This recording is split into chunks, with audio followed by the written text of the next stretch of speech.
it's a beautiful day for baseball. The Houston Astros have a chance to sweep the Oakland A's today.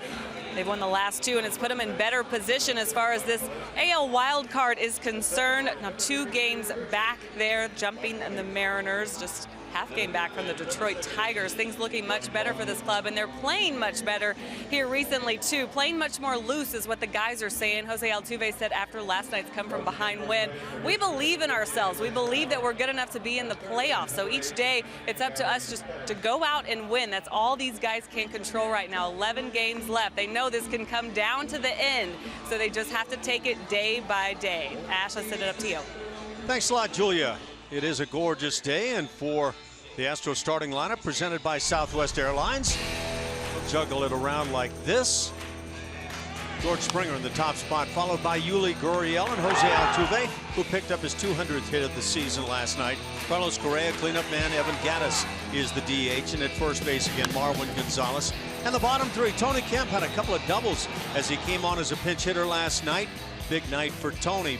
And a big man in the victory, Jason Castro behind the plate, and Jake Marisnick in center field. Daniel Mengden is going to go for the Oakland Athletics. Right-hander has a 2-7 record with a 5.68 ERA. He has faced the Astros a couple times already this season, and he is an ex-Astro farmhand. He is 0-1 with an 8.38 ERA. But he is also on the Athletics' most strikeouts list in his first 12 games. He's got 63 punch-outs in 12 games for the Oakland Athletics. He's a Houston area product, went to Westside High School, and then on to Texas A&M. And as Blummer says, drafted by the Astros, traded in the Scott Kazmir deal. And the first pitch of the afternoon, fastball thrown on by at 94. First pitch, 12:37. The Astros winners of the first 2 games of the series. They've won 4 of 5 here on this West Coast road trip. And another fastball thrown by. Springer last night 2 for 5, had an RBI, struck out 3 times in the game, and the batting average at .251. Gurriel and Altuve to follow here in the first inning. Mengden, that exaggerated windup, brings the fastball, paints it well, and gets the call on 3 pitches. A strikeout of George Springer. Yeah, Mengden really not trying to trick anybody. You're going to see where the fastball is located on our MD Anderson strike zone. He's got 4 pitches. The fastball he likes and is obviously able to locate. Also has a changeup, curveball, and the occasional slider. Yuli Gurriel, a long 0 for 5 last night, hitting .290 now. Trying to get things restarted once again. Mengden recalled from AAA Nashville on September 3rd. Second stint of the year with the A's. Just pumping some heat, this time at 95.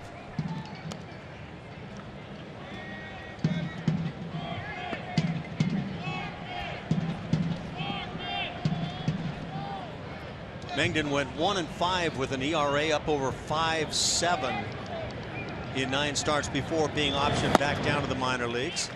And that fastball appears to be untouchable here in the first inning.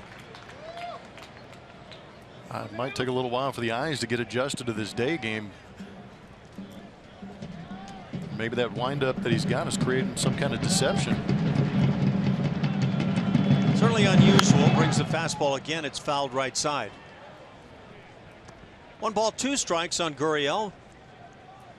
Mount Davis uninhabited these days. You know, the occasional squatter out there. See him in left field. 1-2. Popped up on the infield. Back of the mound, the second baseman Wendell with the call. 2 down in the first. And that'll bring up Jose Altuve. Again last night, Jose just 1 hit on the game, but a big one, number 200 on his season. 3 consecutive years with at least 200 hits now for Jose. And some fans here in Oakland chanting Altuve for MVP. That's a good sign. .336. That batting average has been falling, but he still leads the league. Ground ball left side, handled by Simeon. And a 1-2-3 first inning. So Mengden strong in the first as the Astros go down 1-2-3.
Play. The Oakland A's coming to the plate, and their lineup. Bob Melvin lines them up with Joey Wendell in the top spot. He's at second base. The DH is Stephen Vogt, and the three-hitter, third baseman Ryan Healy. In the middle of the order, right fielder Danny Valencia. Yonder Alonso bats in the 5 spot, playing at first today, hitting .253. Marcus Simeon is the shortstop. And the bottom 3, Bruce Maxwell does the catching. Brett Eibner in center, and Jake Smolinski plays in left. Colin McHugh going for the Houston Astros, stepping into that ace role, so to speak, with the Dallas Keuchel and Lance McCullers on the shelf, and he has done a great job. This will be his 31st start on the season. That whip under 1.5. 3 starts against the A's this year, a 1-0 record and a 3.68 ERA. Colin brings it. He starts it with a fastball. Out in front, 0-1. Second baseman Joey Wendell made a great play defensively in last night's game. But a base hit by George Springer just eluded the glove of Wendell into center field. And the Astros were then able to hang on, extra inning game. Yeah, and then he proceeded to miss that Tony Kemp double on the ground ball that it looked like he was on an ice rink. Feet sliding out from under, yeah. 2 balls and a strike. 4-game winning streak now for Colin. And as Blummer said, 11-10 on the year. Pitched extremely well last time out against the Seattle Mariners, going 7 strong, no earned runs, only gave up 2 hits. Popped up on the left side. Correa was in a shift, has a long ways to go, but he gets there. And 1 out for Colin McHugh. Some good numbers on Colin McHugh in the month of September also. That is as in Houston Astro. 12 starts. He has a 10-0 record, that 3.08 ERA. That is what you want to see from some of the guys that are going to be considered horses in your rotation. And Colin McHugh stepping up to the challenge late in seasons. There's not a clutch stat for pitchers, but that's a very good line late in the season. The Astros have won 6 consecutive meetings now with the Oakland A's. They're 12-6 on the year. As Colin brings a strike. Stephen Vogt, generally the catcher for the A's. Here in September, they've been playing around with others. Vogt doing the DH work, and 0 for his last 13. Little looper into right field. That's going to snap the 0 for 13. Springer on a dead sprint tried to get to it. Astros fans, don't forget that we love showing your comments and reactions from Twitter during the telecast. Be sure to mention @RootSportsSW in your tweet for the best chance to see it on air. Remember to send those tweets @RootSportsSW, just like J.R. Vega did. And happy birthday, Trey. Big 15.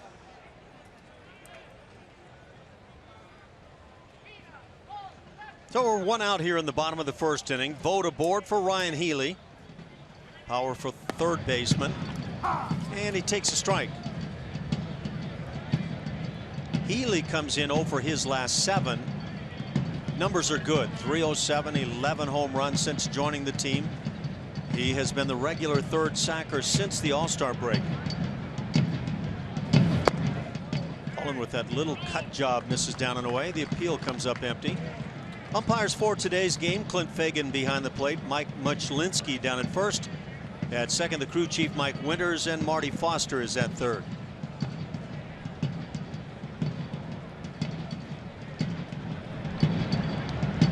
Short lead by Vogt, and Colin falls further behind now.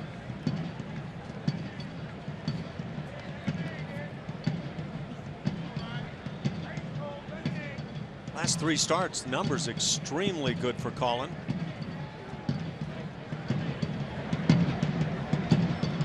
Two and one, and now 3 balls and a strike. Dangerous right-hand hitter Danny Valencia waits on deck.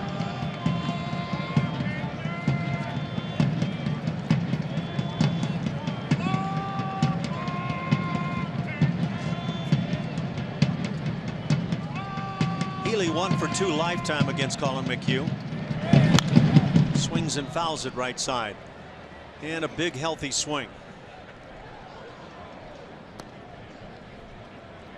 So we'll see with 1 out if Stephen Vogt has any thoughts about running down at first base.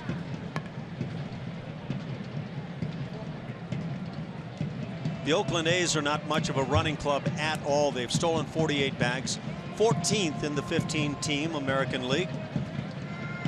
And on top of that, they've been caught 21 times. Runner does not go. The pitch again fouled on the right side.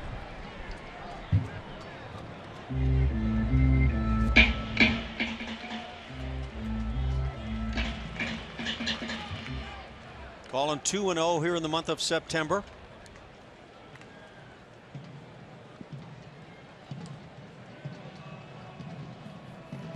And he has been a steady performer in the month of September, not just this year.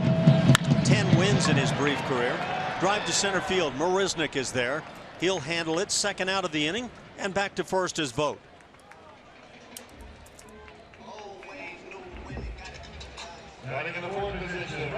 Brings up cleanup man Danny Valencia.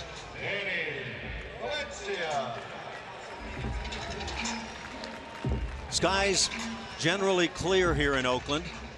Temperatures have been cooling the past couple of days. They've been very warm. Typical Indian summer going on.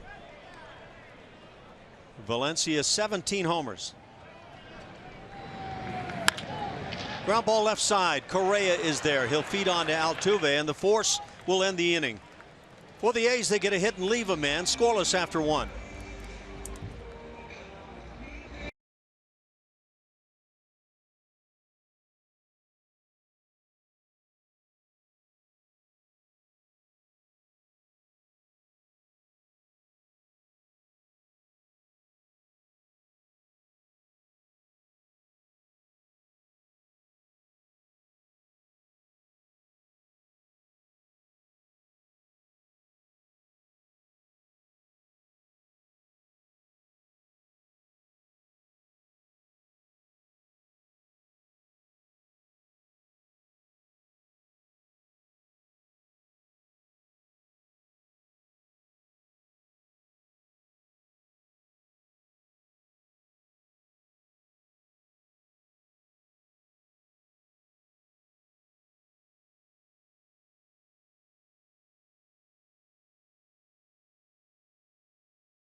Houston Astros baseball on Root Sports is presented by Toyota.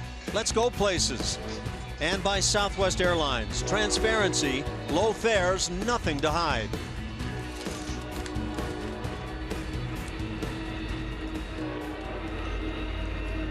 I don't know if that was offenses passing through. The offenses have had a rather quiet time here in the series, and yet the Astros have won the first 2 games. Carlos Correa leads off for Houston, followed by Evan Gattis and Marwin Gonzalez. Daniel Mengden brings the fastball. That's busted on a line to left field, but right at Smolinski. He backs a couple of steps to make the play. 1 pitch, 1 out in the second. Good grief, that ball was crushed. It's one of those good spring training at bats, not one you want to have in September. You want to see that launch angle a little bit higher and get that thing into the seats. Yeah, and spring training, the veterans anyway, don't care about the hits to some extent, but during the season, every at bat matters. Evan Gattis stands in, co-leader on the club in home runs with 28, tied with George Springer. Batting average at .246 for Evan. 6 home runs against the A's this year. So they have felt his presence. On that slider, a little dribbler toward the mound. Mengden with the play. 2 outs in the second inning. It brings up Marwin Gonzalez. Might be the first off-speed pitch we've seen from Mengden. So. I think you're right.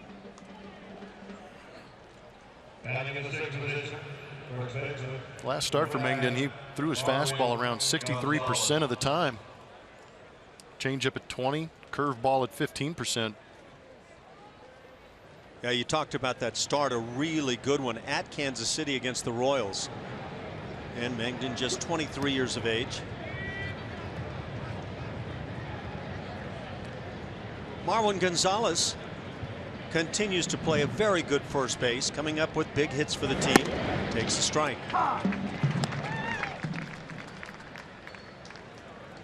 Right-hand batters, left-hand batters hasn't mattered much.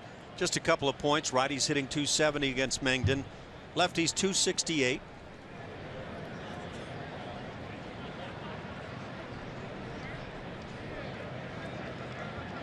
Right-hander brings it to the plate. And Marwin now with an 0-2 count. So Daniel Mengden is certainly bringing some strikes early in the game. Yeah, I guess you could say that. In 14 pitches, 13 of them have been strikes.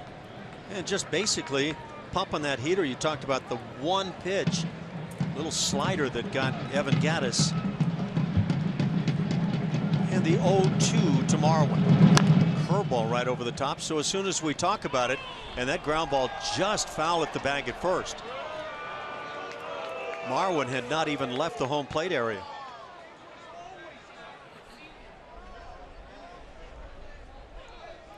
Wasn't one of the more confident calls I've seen at first. Might be a tough one to make.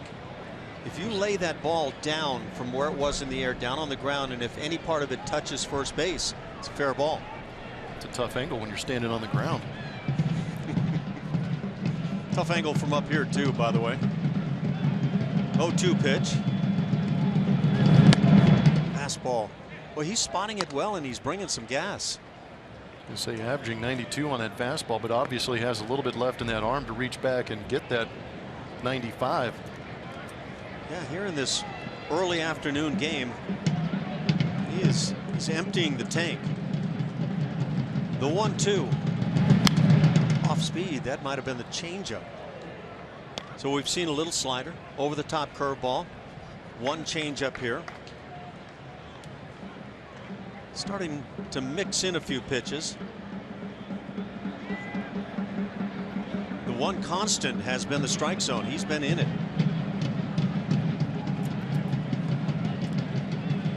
Infield fairly straight away. Kidding me? And eventually he gets to the windup, and Marwin down on strikes. So the fastball gets him. Second strikeout recorded by Mengden. He's retired 6 in a row.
go, scoreless ball game. The A's with the only hit. And this is London Square. Yeah, Jack London Square. It's where the proposal for the new would-be A's ballpark is planned to be, I guess. Yeah, potentially there's an area north of there they could do something similar to AT&T Park that the Giants did across the bay, which would be gorgeous. Yeah, we saw that that rendering last night. It looks great. Be a good thing for the A's. As the first pitch of the inning from Colin McHugh, taken by Yonder Alonso for a strike. Colin allowed a base hit to Stephen Vogt in the first inning. Good curveball. The bat starts and goes through. 0-2 the count, and that curveball has been the key weapon in the strikeouts for McHugh.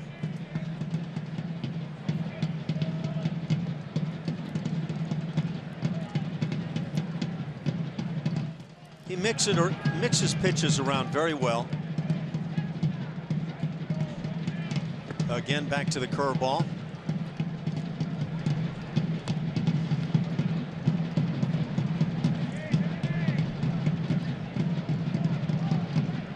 Left-hand hitters against Colin on the season hitting .293, but like Mangden, the numbers are not very different one from another. .290 for the righties.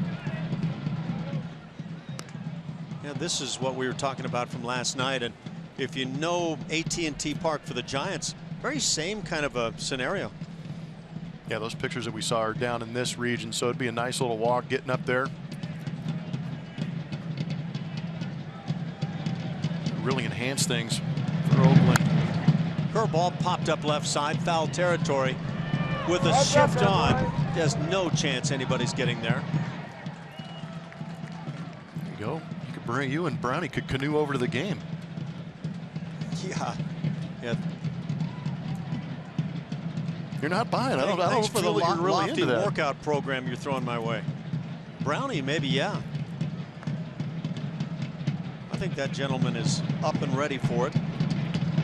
Yonder Alonso, Marcus Semien, and Bruce Maxwell for the A's here in the inning. Again, back to the curveball. Well, we were some years ago in San Francisco at AT&T Park with the Giants, and television had the day off. I happened to be working radio at the time, and Bill Brown did show up out there in right field. Kayaking around. Kind of fun. Hot shot past Marwin into right field, and the outfield had George Springer playing way towards center, so Yonder Alonso just jogs it into second base. Leadoff double for Alonso, his 30th two-bagger on the year.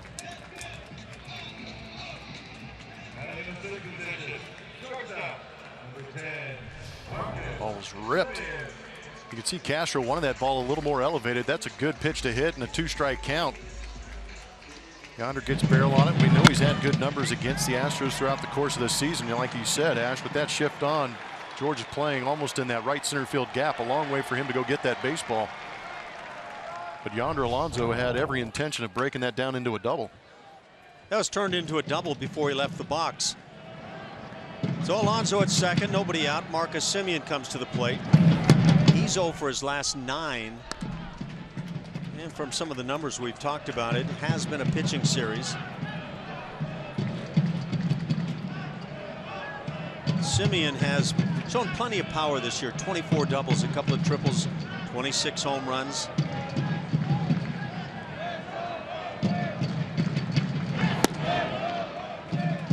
Colin McHugh and the Astros fortunate that Chris Davis, the 40 home run power plant for the A's, is not in the lineup.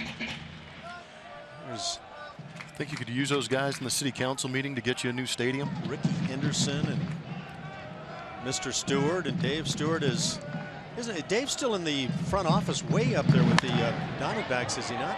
Yes. Fly ball to left field. Getting a start out there today, Tony Kemp. He makes the catch, glasses gleaming all the way. One down, Alonso still at second. Tony's earned that start out there in left field. It's tough out here, day games in Oakland. That sun is really high. There's no clouds in the sky to speak of, but he's kind of earned his way in there. A couple of knocks last night, RBI and a run scored, and with all the issues that Colby Rasmus is having, not feeling well enough to get on the field. Tony Kemp's taking advantage of it. Good for him. Yeah, those 2 doubles last night proved to be really big for the Astros. Catcher Bruce Maxwell stands in and takes a strike. Colin works the inside edge.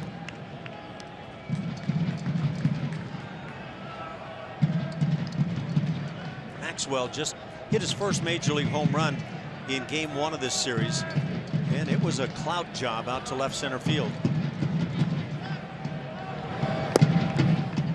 Colin bends that curveball down and in. 1-1 the count. We mentioned that Maxwell was born in Germany.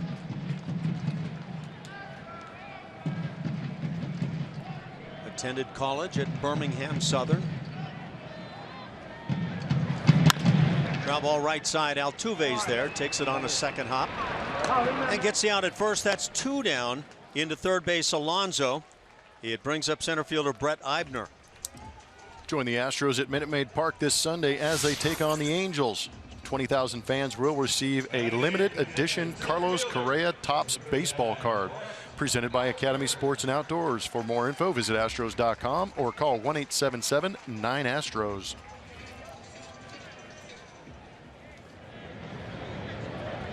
We saw Eibner earlier in the year playing with the Kansas City Royals.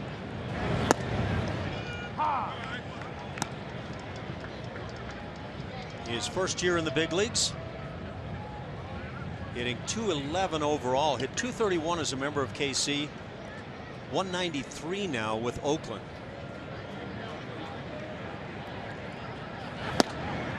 And that fastball finds the outside edge. 0-2 the count.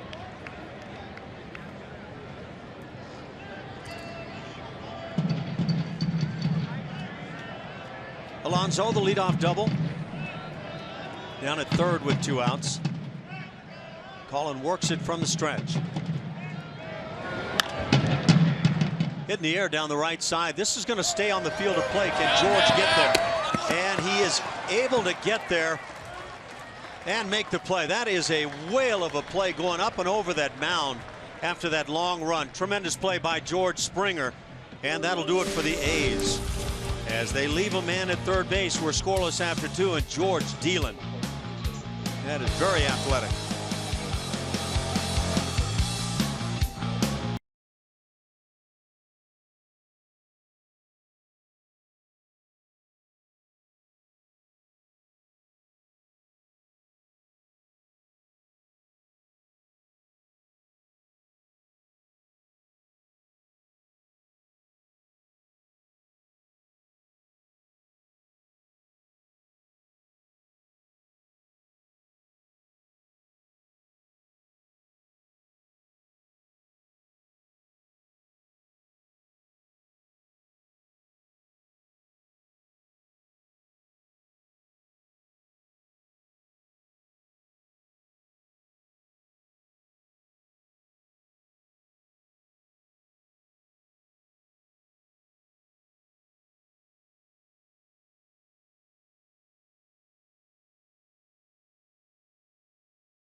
Here in Oakland. And as a reminder, as you enjoy a cold one, to look forward to Miller Time later in today's game, brought to you by Miller Lite. We're watching some of the highlights from Tyler White and Tony Kemp. Tyler White coming up huge on Monday with the game-tying pinch hit RBI double. And then Tony Kemp last night with his 2 doubles. He tied up the game and then scored the game-winning run. Both of these guys coming off the bench, though, taking advantage of some big opportunities and some big games, Ash. Yeah, how about that play, by the way, of George Springer down the right field side, battling with the mound, and has some kind of gem. So Tony Kemp at the plate. First at bat on the afternoon. The Astros have gone down 1, 2, 3 in each of the first 2 innings. Kemp with a ground ball hit to second. And Wendell gets him. 1 up, 1 down here in the third. By the way, we just got word on Jose Altuve. Gene Diaz has let us know that Altuve has been awarded a hit on the ball in Seattle, hit by the third baseman Kyle Seager, a ground ball that went under the glove into left field. It has been awarded a hit. So officially that means that Altuve right now is at 201 hits. So number 200. Did it come last night or in game 1 of the series? Well, I don't even know how officially that goes down, but 201 right now for Jose. Jason Castro at the plate.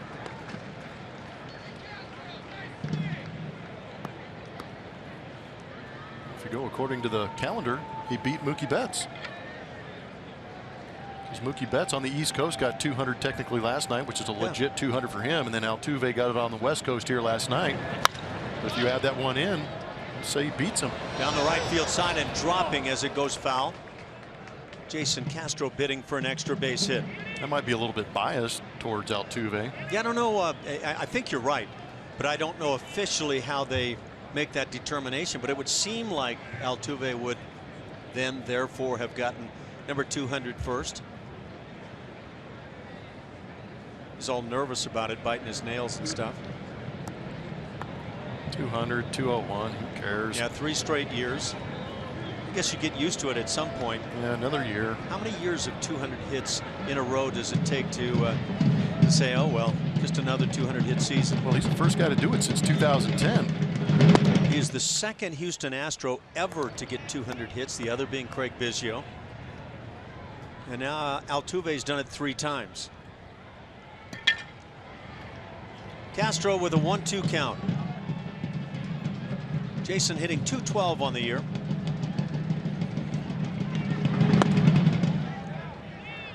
High heat at 95. That heater's been very consistent at 94, 95.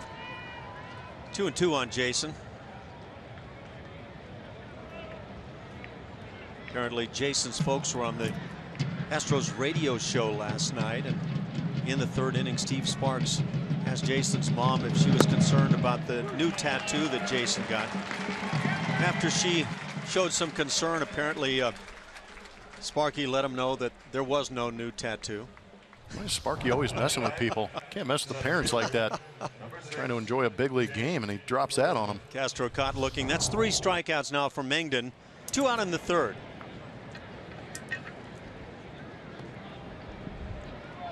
Yeah, I think mom was getting all set to give Jason an earful. No need in the end. Jake Marisnick 0 for his last 11 stands in the air to center, shallow, but out to make the play is Wendell, and that'll do it. Another 1-2-3 inning. Daniel Mengden cruising through 3. It's scoreless.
The Astros and Athletics, and tonight's pitching performance is powered by Kubota.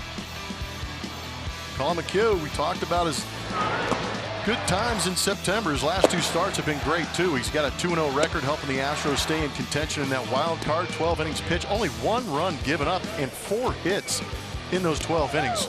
Good fastball, curveball combination that last time out against Seattle and shut them down. That was the same series Altuve got a hit.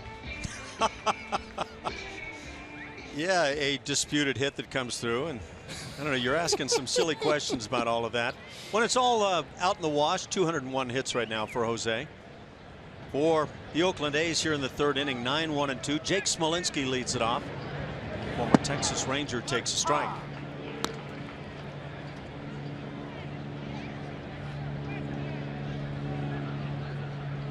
The A's have a couple of hits, a 1st inning single by Vogt. Leadoff double in the 2nd by Yonder Alonso, as this one is popped in the air right side.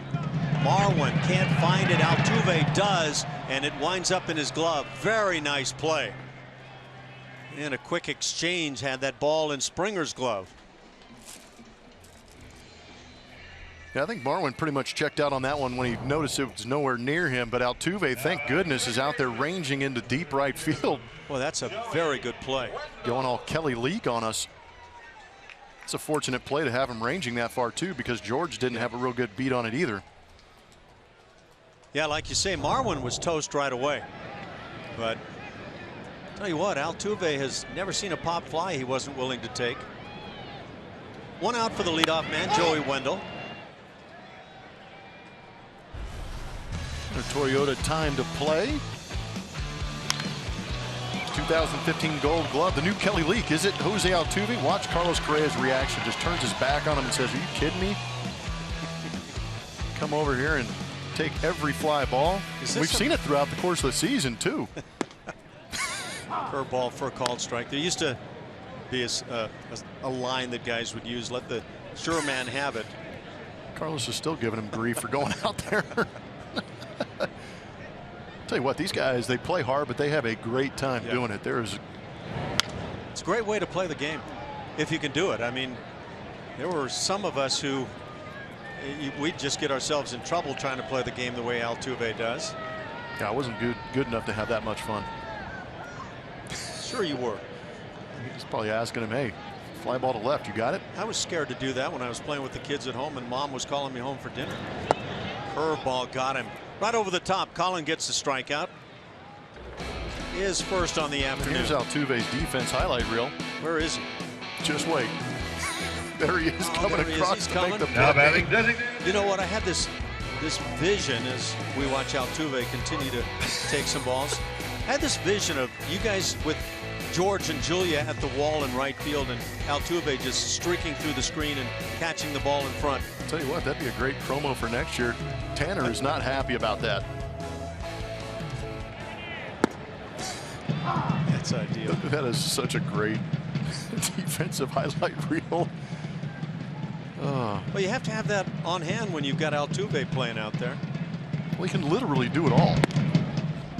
He literally does it all.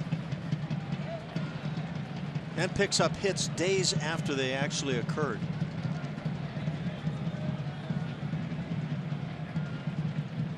Yeah, the good news is we just got word that Altuve was awarded a hit for what was originally ruled an error in Seattle.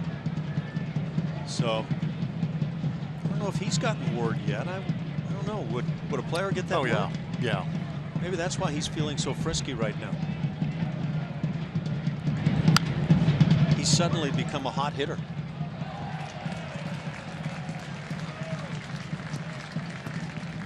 Two balls, 2 strikes. 2 outs here in the 3rd inning. A scoreless game. Getting some great tweets from fans that are watching the game, and they said basically Jose Altuve intercepted that ball in the 10 and scored here at the Oakland Coliseum. Actually, I didn't see the run back. He immediately lateraled to George Springer. Yeah, the old hook and ladder. Yeah. George's a pretty good one to take it to the end zone.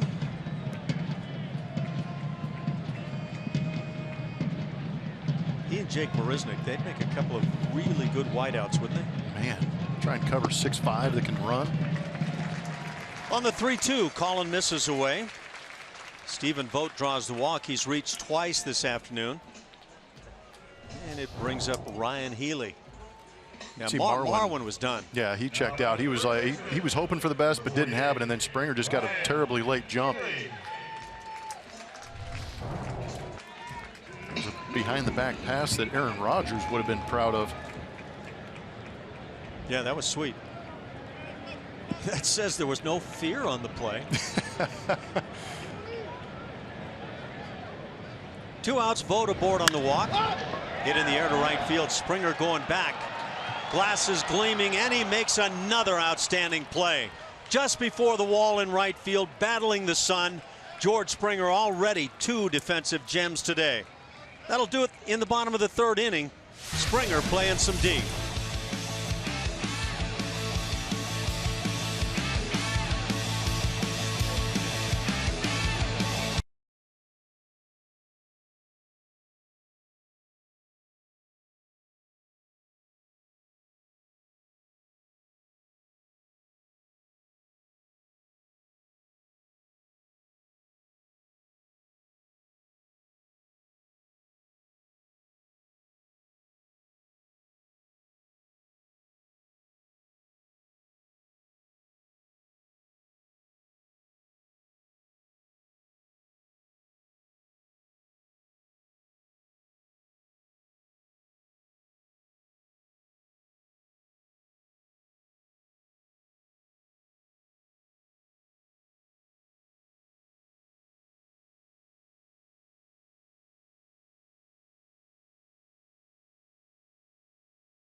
Is presented by authority of Houston Astros, LLC, and may not be reproduced or retransmitted in any form. And the accounts and descriptions of this game may not be disseminated without the express written consent of Houston Astros, LLC. To the top of the 4th inning in a scoreless game. And the top of the order, George Springer leading it off. Takes a pitch just under the knees. George struck out in the 1st inning, but since then has been playing some serious defense. Daniel Mengden, very good stuff through 3 innings. Has a ball and a strike on Springer. Gurriel and Altuve to follow here in the 4th inning.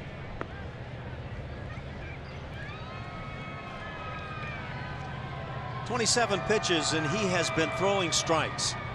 3 strikeouts, 1 in each inning.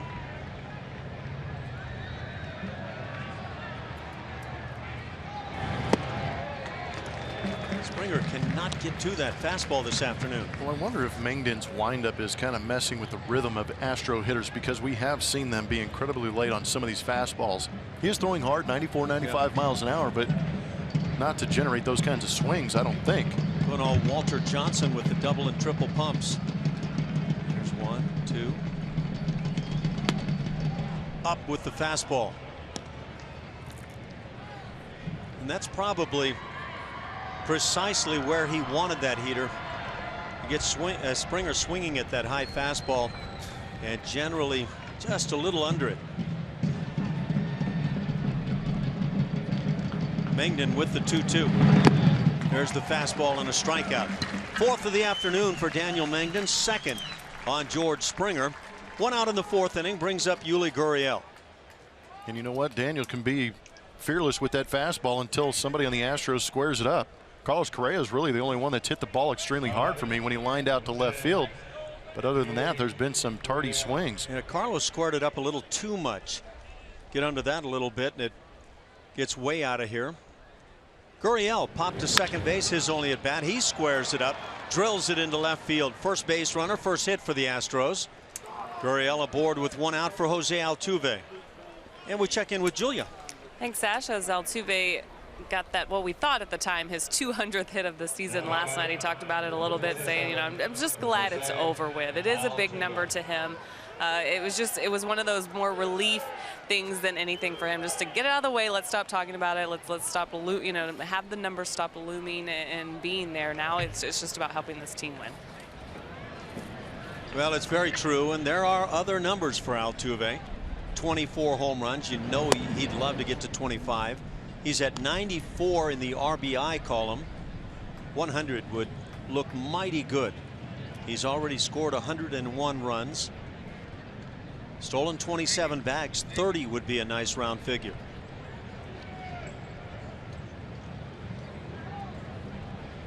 With today's game 11 to be played. The Astros with 80 wins. They are 80 and 71. Trying to get back to that 10 games over 500 mark. They've been there a couple of times this year. And the Astros are right in the thick of things in the wild card chase.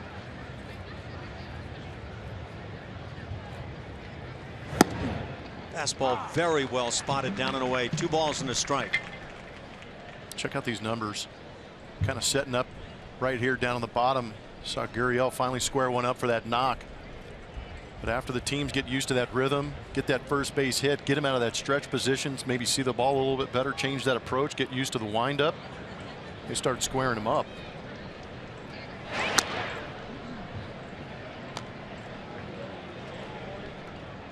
The Astros continue third in the league in stolen bases.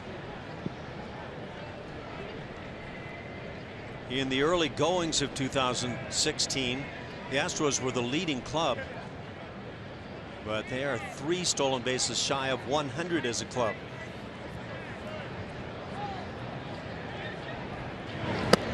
Altuve takes another strike. Pretty nasty changeup.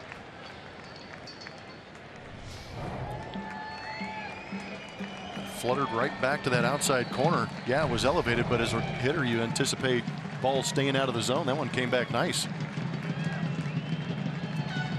Gurriel leads from first. And the 2-2. Gurriel on the move as Altuve fouls it. That was a good 2-strike hit or swing, especially with Gurriel moving. Trying to inside out that fastball after getting the changeup.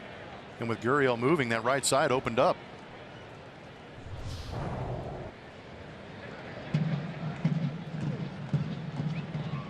Gurriel has stolen just 1 bag. He's also been caught 1 time.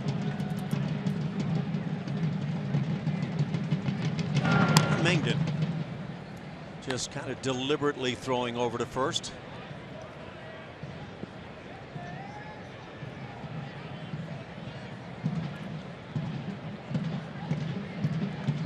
Young right-hander sets himself. Again, Gurriel goes, and again the pitch is fouled.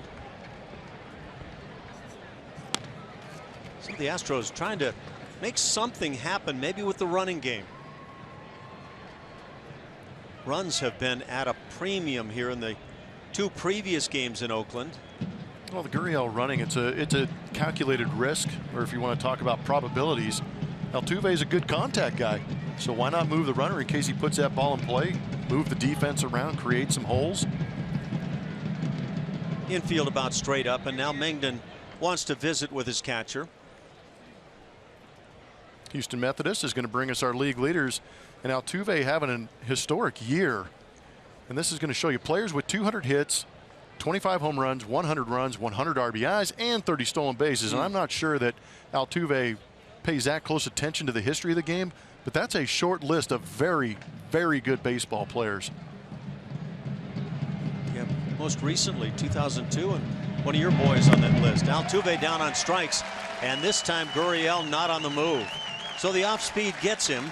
Strikeout number 5 from Mengden. 2 down here in the inning. And Carlos Correa comes to the plate. I think we set him up nicely. Yeah, it's always the powerful guys here in the booth getting it done, right? Man, it's a pretty good breaking ball from Mengden. You see the release coming out of the top of the hand on our Mattress Firm Supermo. Good snap on that curve ball.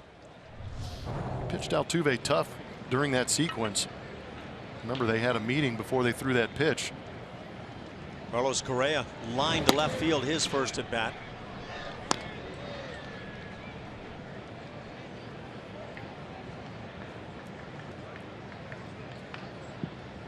Cloudless sky around the stadium.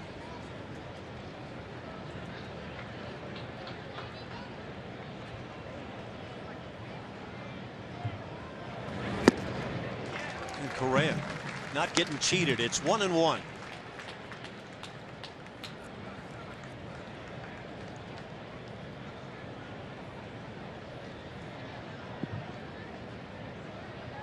Starting to free up that swing once again.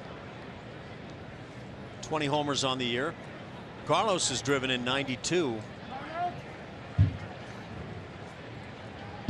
33 doubles. He's mixed in 3 triples. And playing a great shortstop.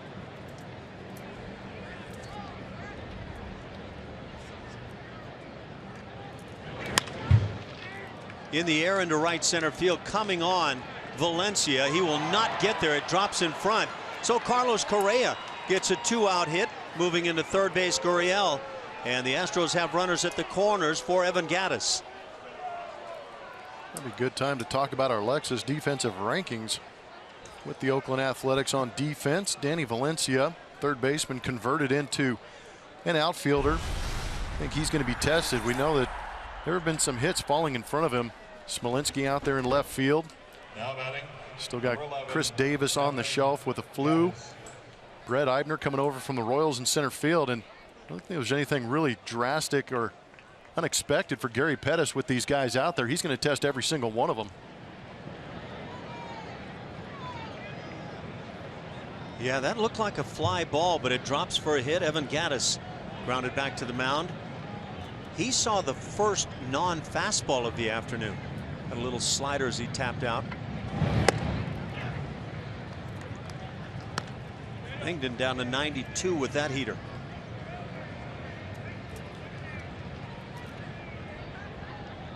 Yeah, I think it's interesting watching Mengden out of the windup.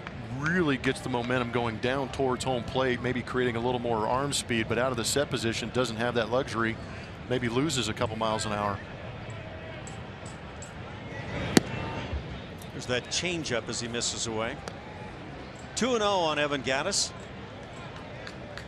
Co-leader in home runs on the club. He and George Springer battling 28 dingers apiece.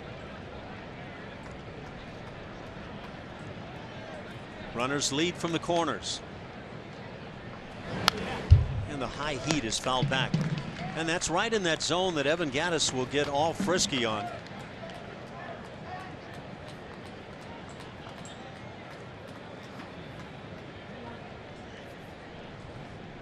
Small crowd on hand this afternoon. These Oakland A's well out of the hunt. Start the day 23.5 games back of Texas. They are 66 and 85.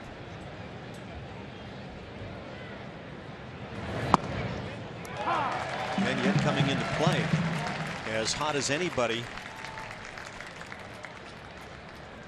Coming into the series rather. That's all that has arrived here at the Coliseum for this afternoon game and the final meeting between the two teams on the season.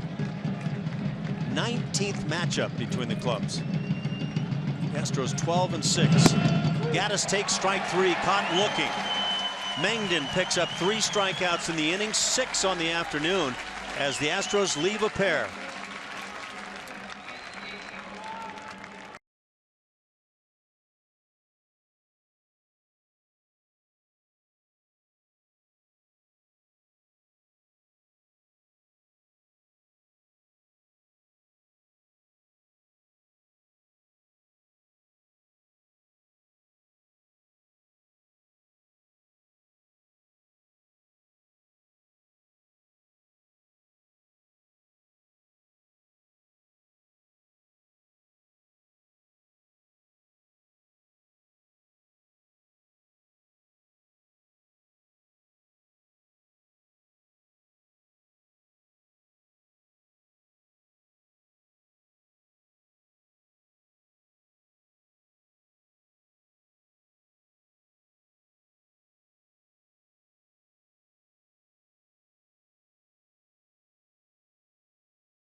spray chart. Danny Valencia coming up to the plate. 2015, he absolutely wore out the Houston Astros, putting up some big numbers, but you can see the adjustment has been made by those Houston Astros, or they're finding Danny Valencia during a couple of cold stretches, because that red zone virtually disappeared, and they've been doing a great job of keeping him off the base paths and doing damage.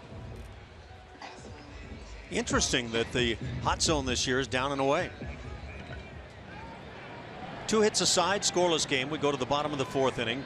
4, 5, 6 for the A's. Valencia, Alonso, and Simeon.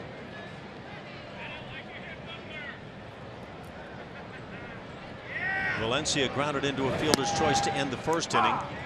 Takes that little cutter on the outside edge.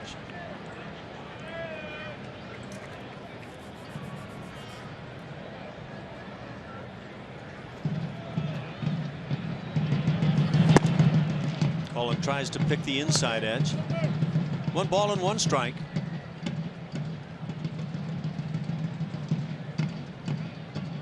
Last time the Oakland A's beat the Houston Astros July 19th. And again, 6 consecutive victories for Houston.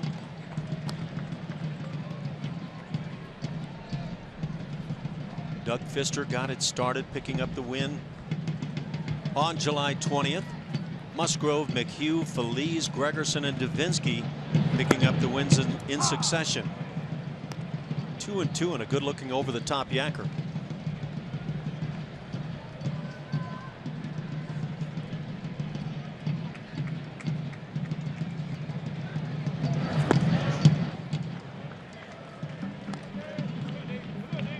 Three and 2 now. Valencia leading off in the 4th.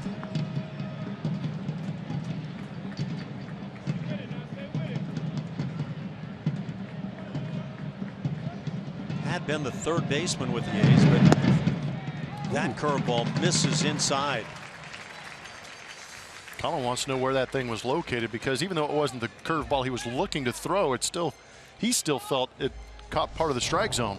Let's find out if it did. Now batting first baseman, number 17. A little bit inside, I guess. Brings up Yonder Alonso, doubled, picking up the 2nd hit of the afternoon for the Oakland A's.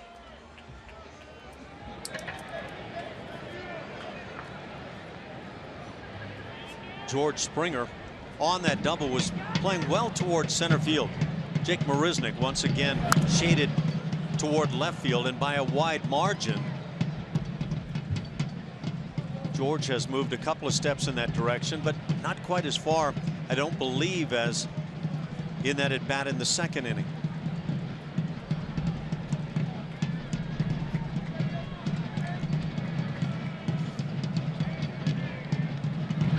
Shift on in the infield. Carlos Correa playing on that first base side of second. 1 ball and 1 strike.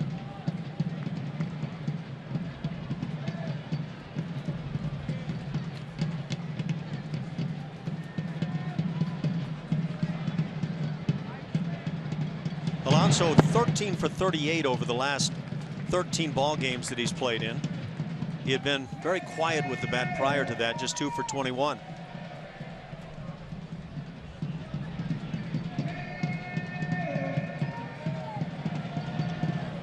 He's got most of his playing time this year against right-hand pitching.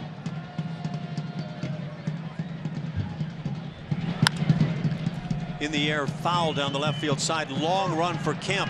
He'll sprint and get there with a slide, and that's a nice play. The Astros outfield playing some very nice defense on the day, and they've ranged a long way to get a couple of balls in foul territory. First out of the inning. Well, before that, we saw some good shots of how the outfield had shifted against Yonder Alonso, and that kind of brought Jake Marisnick over to left center field, Tony Kemp more towards that line, enabling him to go over there and make this play.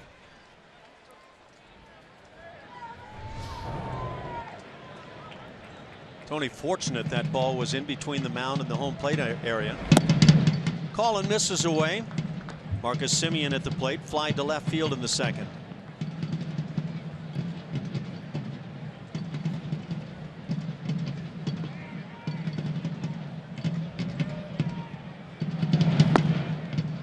Two 2-0 the count.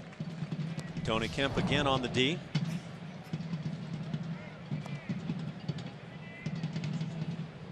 already checking out his base runner to see what might be going on. Before the Astros came to town and again have taken the first 2 games of the series, these Oakland A's had been dealing some hurt on some other clubs. They beat the Texas Rangers 2 straight games. That on the road in Arlington, and prior to that they had been in Kansas City for 4, and they swept away the Royals. Bob Melvin having his guys playing well.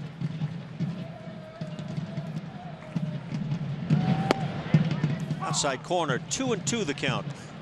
Picking apart that outside corner with the last 2 pitches. Fell behind 2-0 and then threw a good slider. Backs it up with a fastball on the outside corner. Now what? Well, getting a little bit off the edge too. Curveball off the end of the bat, but finds center field. Into second base, Valencia. 1-out single. 3rd hit for the A's. It'll bring up Bruce Maxwell. Looking for the perfect location for your special event? Minute Maid Park provides elegant event spaces and high-end entertainment in Houston's most iconic sporting venue. Learn more by calling 713-259-8800 or by visiting astros.com/special events.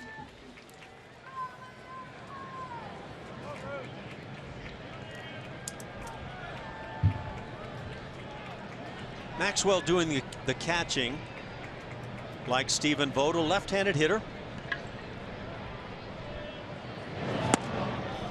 Off speed, and Maxwell out in front.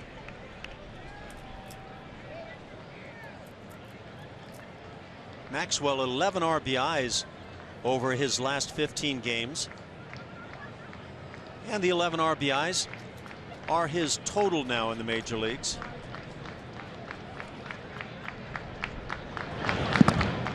A good curveball induces the swing. 0-2 the count.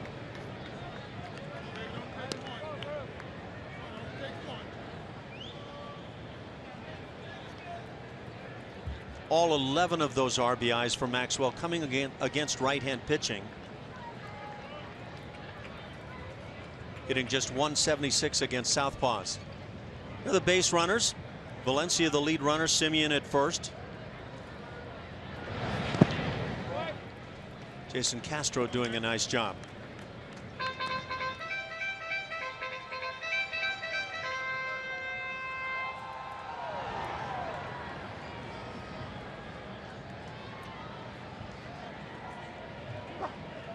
Maxwell brought up from AAA on July 23rd.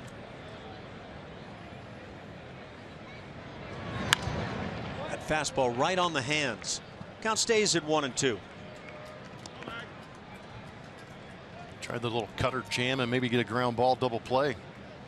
Maxwell did a good job of fouling it off.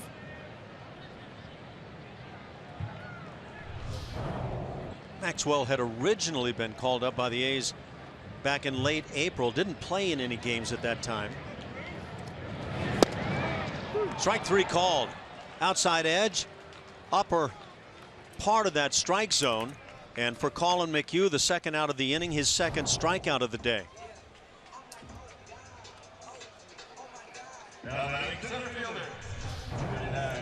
Got him conscious of the inside. 8-hitter Brett Eibner at the plate. It was Eibner hitting that pop fly down the right field side in foul territory in the second inning that saw George Springer run forever and make the play running up and over the mound. Drive to right field. Springer going back. He's not going to get there. One hop up and out of here. It'll be a ground rule double, and that's a break for the Astros. 1 run will score as Simeon is stopped at third base. RBI double Eibner, and the A's strike first. 1-0 here in the 4th.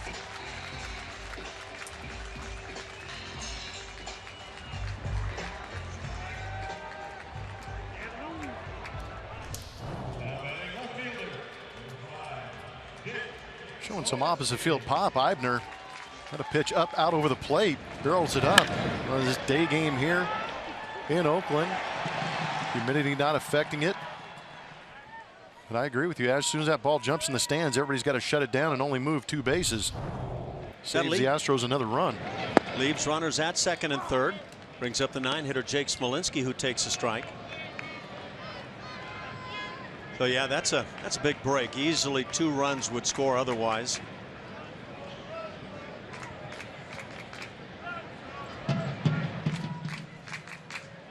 Four hits now for Oakland, just 2 for Houston. 0-2 the count.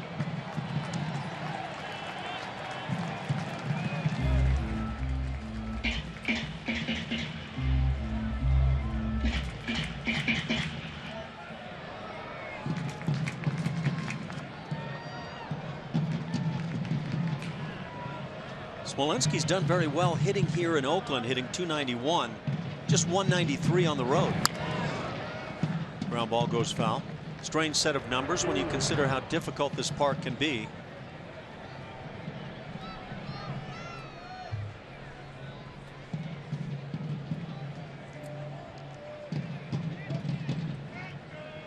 And Smolinski's been getting a lot of playing time since the All-Star break.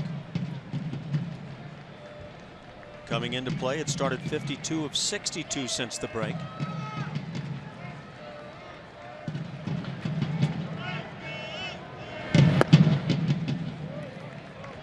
Colin misses under the knees. It's 1-2.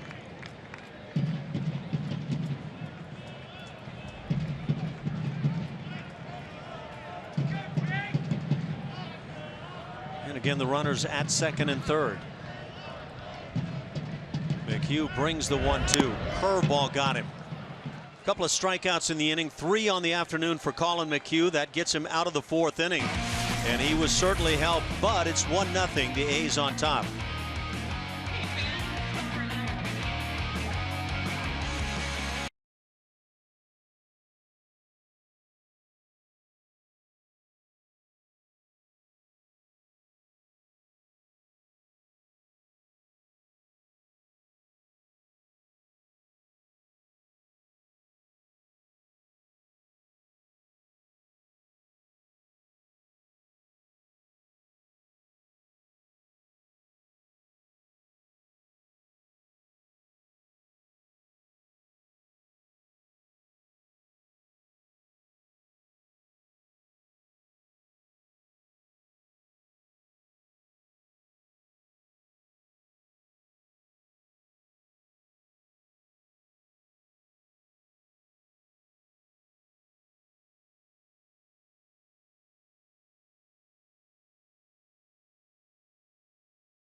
On Root Sports is presented by Southwest Airlines. Transparency, low fares, nothing to hide.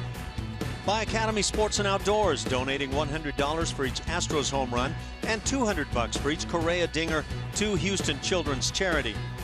And by Texas Bay Credit Union. Texas Bay is the official credit union of the Houston Astros. Start saving today.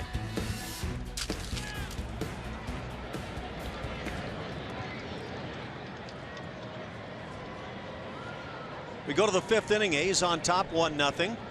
Marwin leads it off and takes outside.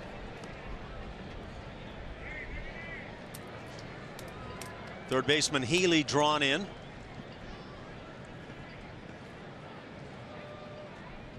As Daniel Mengden, the Houston area product, brings the 1-0. Marwin out in front on the count. He'll be followed by Tony Kemp and Jason Castro. Mengden has struck out 6. Three balls, no strikes. Mengden struck out 3 in the 4th inning. The only inning that has seen the Astros pick up any hits. Gurriel and Correa each with hits in that frame. And a 4-pitch walk. Gonzalez draws it. He's aboard for Tony Kemp. And we check in with Julia. Well, it's time to take a look at our Chevy Stroh poll. Make sure you jump on Twitter and follow us at Root Sports SW Now to batting. vote. Today's a fun one. Which athlete celebrity is the coolest mustache of all time? Tom Selleck. Is your option A, Burt Reynolds? This is a great one. All right, how about Raleigh Fingers? That's Daniel Mengden right there. I know, right? This is really wrong of you. But this one right here, Alan Ashby. Really wrong of you guys. No, it's not. Yeah, it is. It's so right. There you go. Good grief. Vote for Ash. That is awesome. I'm up against Tom Selleck. He's got no chance. Jeez. You need to embrace that thing. Julia, It was I good. trusted you. You trusted me.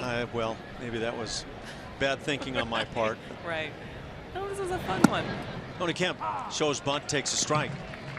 Some high quality mustaches in There's Mengden. Raleigh Fingers now. How much time does it take for it to look like that? And is there styling that goes on? Oh yeah, there's product all over the place there. Okay. What about yours? Mine took very little care. Just natural. Yeah. You know, if you got the natural ability, you don't need all that product. Yeah, I just tried to brush the food out of there a couple of times a day. First day I was done as a major league ball player, mustache was gone. No way. Right. Yep. Never look back. No, go nuts, Twitterverse. Dear. So Raleigh, yeah, Raleigh's he's the choice. Tony Kemp fouls it down the left side. Well, Raleigh had the best mustache of the day anyway. There's a pretty good picture on top of it too. Got the number retired out here. Also wins a lot of the races here at the ballpark. What in the? Wow, that is eerily similar to what Raleigh actually looks like. Father of Daniel Mengden, maybe? Good call. Hit in the air, left field. Pushes Smolinski back and then in, he'll make the catch. Marwin tagged up and bluffed on out number 1.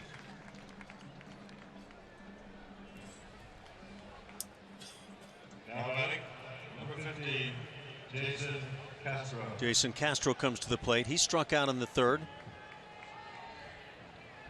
He was strikeout number 3 of the 6.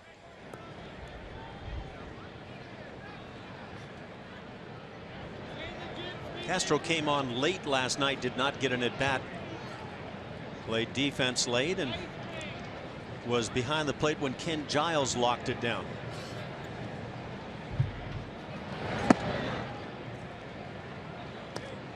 What a job it was, not only by Joe Musgrove last night, who went into the middle of the game with a no-hit bid, but Chris Stavinsky, 3 2/3 innings, shutout baseball, 4 strikes. Ken Giles strikes out a pair in the 9th inning.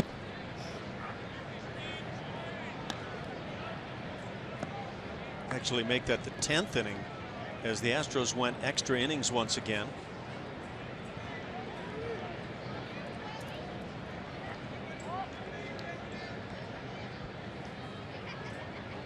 And it was a 3rd consecutive come from behind victory against the A's.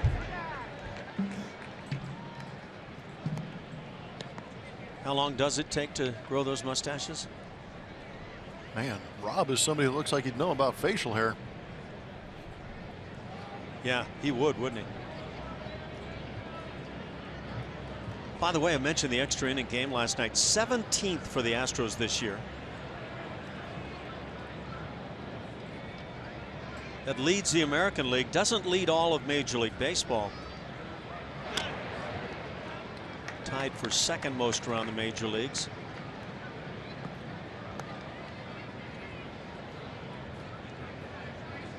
San Francisco Giants have also played 17 extra inning affairs. The Atlanta Braves, the lucky club, they've done it 22 times.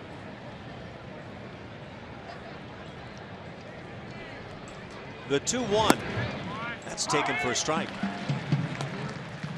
And Jason Castro has a few words. Clint Fagan, that home plate umpire.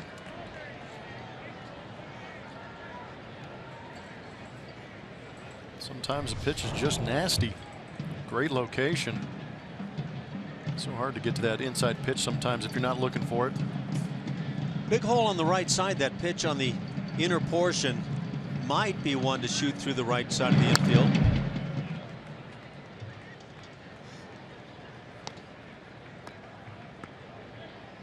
Two balls and two strikes.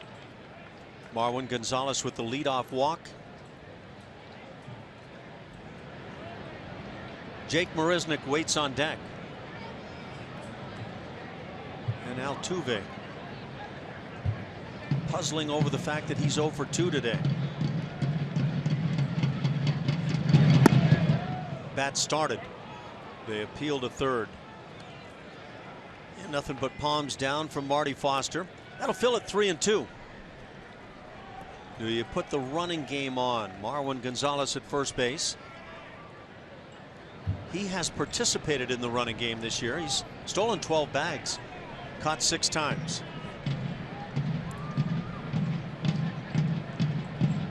And he goes. Pitches a ball as the throw down, a good one. And so the Astros will have runners at first and second. A couple of walks in the inning. 1 out for Jake Marisnick. Check out the location on this fastball. Yeah. Wow. So Castro and the Astros catch a break there.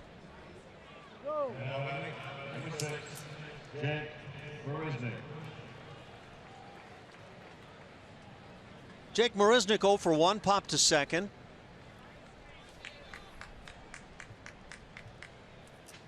That batting average now for Jake at .209.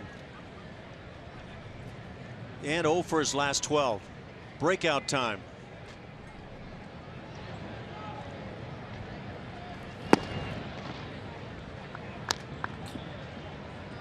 Mengden falls behind.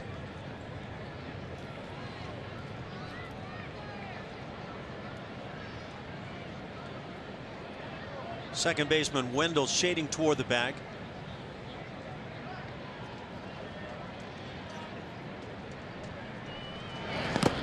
In the dirt, and that kicks away from the catcher Maxwell. He did not get down to block at all, just tried to backhand it, and it cost the A's. So both runners, Gonzalez and Castro, moving up. They're at second and third now with 1 out. And it looks like Maxwell is checking out the signs. Yeah, that was 0 effort to go down and block that thing. Pitching coach Kurt Young comes out to the mound. It was a big AB already for Jake Marisnick. Now it's a little bit larger considering the runners move up 90 feet on that, I believe was announced wild pitch, although it could be argued the other way because there really wasn't much of an effort to keep that ball in front. Yeah, the effort was not there. But Jake's got a real opportunity to tie this up with a ground ball or put him ahead with a base hit. Hope you had a chance to see the piece with Max Stassi, who has really been good in that regard. That commitment, as he talked about it, anticipation to blocking pitches. He is excellent. And now, great chance to take advantage. 1-0 Oakland here. Infield drawn in on the corners. And Marisnick shows bunt. Now, whether that's a safety squeeze or Marisnick just bunting on his own, I'd guess for the latter. I think he's bunting on his own. 2-0 count, guessing fastball. He's got wheels. I think that's sometimes, anyway, kind of a commentary about your confidence in your bat at the time. But trying to pick up a run, get back even in this game.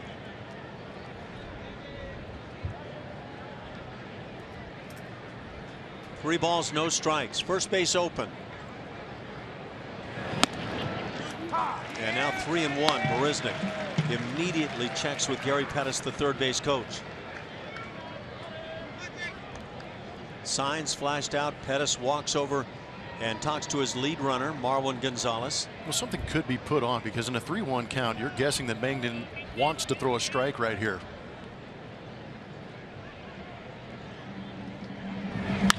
On the ground, left side. Marwin coming to the plate. He will score as Marisnick is thrown out. He picks up an RBI, And the Astros tie it at 1 here in the 5th inning. It's a great AB. It's the way you get it done right there.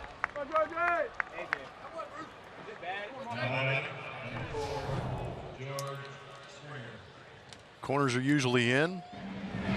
The runner at third base, less than 2 outs. You're looking for something you can drive the outfield or hit back up the middle on the ground. And Jake Marisnick with the 6-3 ground out gets the RBI, and the game's tied. RBI number 19 for Jake. And now Castro at third base. 2 outs for George Springer, strikeout victim twice. Takes a good looking curveball.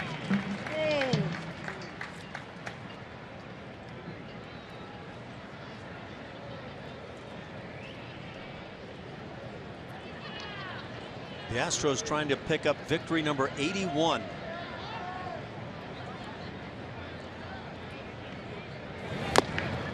At the same time, they would get to 10 games over 500.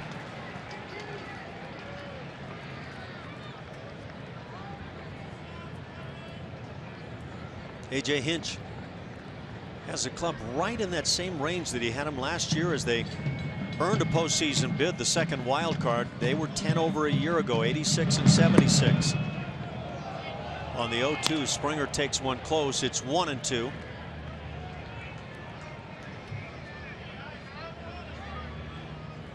It's been a battle, but it was a battle as well last year.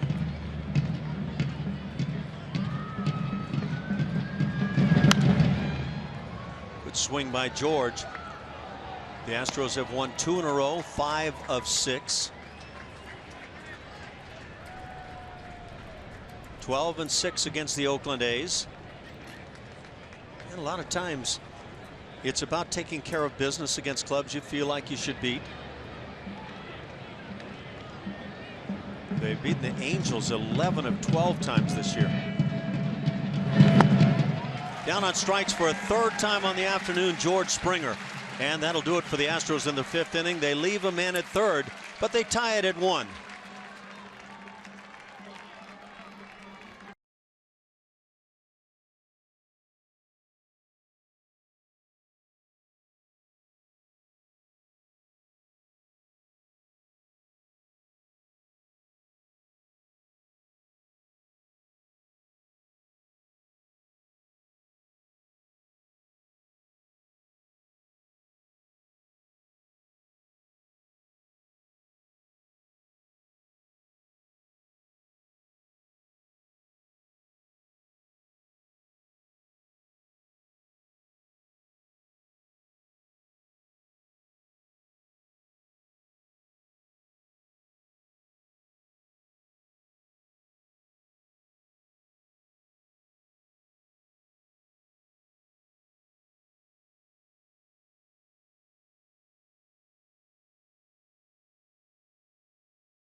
Oakland, where it's all tied.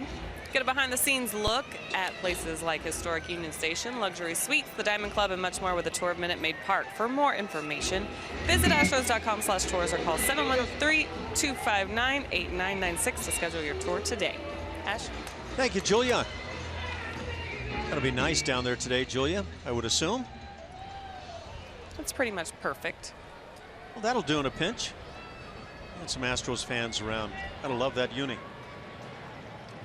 1-1 tie. We go to the bottom of the 5th inning. A's with 4 hits. The Astros just 2. And the top of the order for Oakland, Wendell, Vogt, and Healy.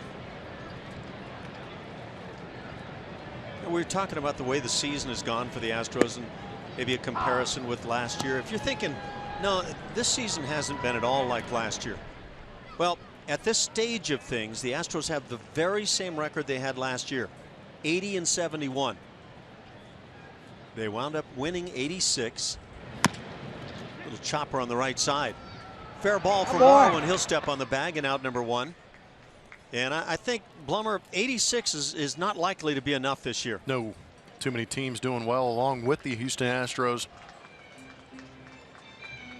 Now batting designated hitter, 21. I think we've pretty much concluded that 88 might be the minimum needed this year.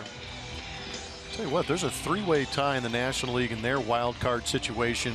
I mean, there's a potential for an even bigger mess on the American League side. Of 163, 164 games, then a wild card playoff, and then the American League Division Series. Wouldn't that be fun? Actually, sounds kind of fun when you bring it up like that. At least from the fan perspective. Yeah. Stephen Vogt at the plate has singled and walked. Now, if the Astros were to win today and get to 10 games over, they would actually be a game better than they were a year ago.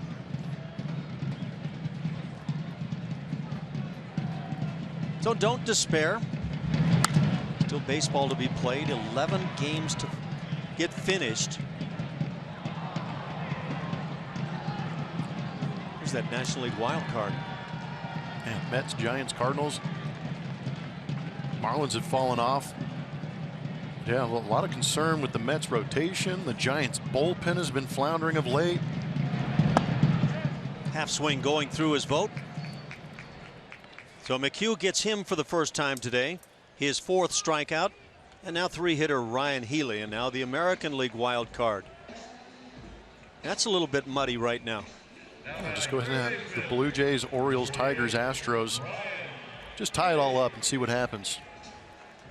What do you think, though? I mean, it's you watch every day, and you got teams knocking each other off.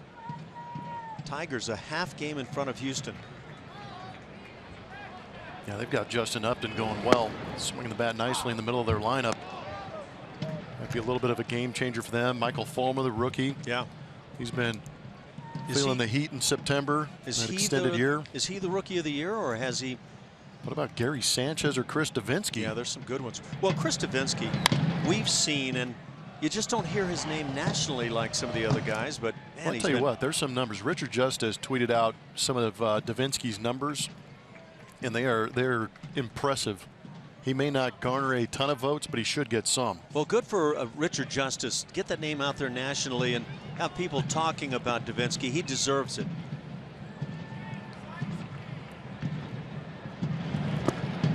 And Healy down on strikes. The curveball gets him. A couple of strikeouts in the inning. 5 now for Colin McHugh. We've played 5. Tied at 1.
It's a 1-1 tie. Daniel Mengden still on the hill for the Oakland A's. He'll face the 2, 3, 4 spots for Houston: Gurriel, Altuve, and Correa. Yuli Gurriel 1 for 2 on his day. Had a 4th inning single, shot one into left field. And that first fastball fouled back. And the velocity has dropped off a bit for Mengden, but pitching very effectively.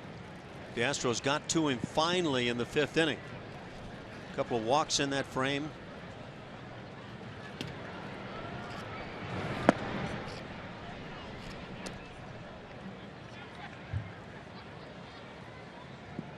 The Astros scored that run without a base hit in the 5th inning. RBI ground out by Jake Marisnick got it done. And there was a crucial wild pitch as well, and that factored in.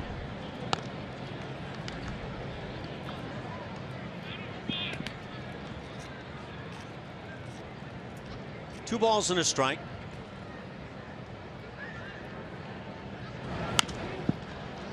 Popped up left side. Maxwell called off by his third baseman, and Healy unable to hang on after that long run. Be surprised if they awarded an error here. It's a tough play. Sun is behind home plate.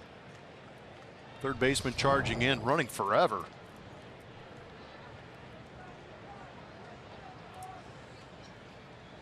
Yeah, looked like it got him up on the wrist a little bit. No error has been charged, but new life for Gurriel. Changeup, loop toward right field. Wendell, the second baseman, goes back to make the play. Greater coverage of baseball is brought to you by T-Mobile. Best ERA in the American League since May 22nd, minimum of 70 innings. It's Chris Davinsky. He's better than Kyle Hendricks. How about that? I mean, well, boy, the Cubs have pitched so well. They pitch extremely well, but drink in the fact that Davinsky is the only reliever on here, and it's 70+ innings. So not only is he doing it in relief, he is racking up innings out of that bullpen kidding. And keeping numbers off the board. Yeah, that's a good point. And he's that guy that goes 2, 3, 4 innings in stints and then is still expected to come back and get some big outs. He's pitched 80 total innings out of the bullpen. 2 balls, no strikes on Altuve. Jose 0 for 2 on the day, grounded out and struck out. You've seen the crowd. You've been looking at 11,197 on hand today.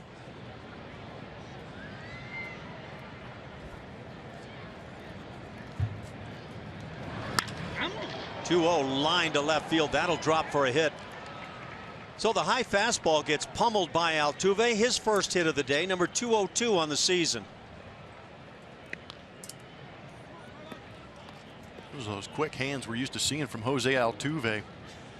Now batting, Maybe coming back into form a little bit. Been struggling here early on in September.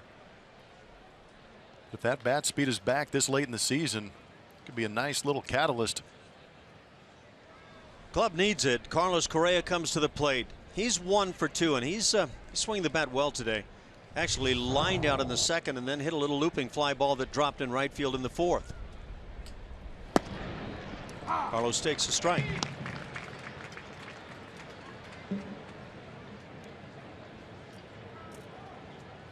Both starting pitchers getting the job done.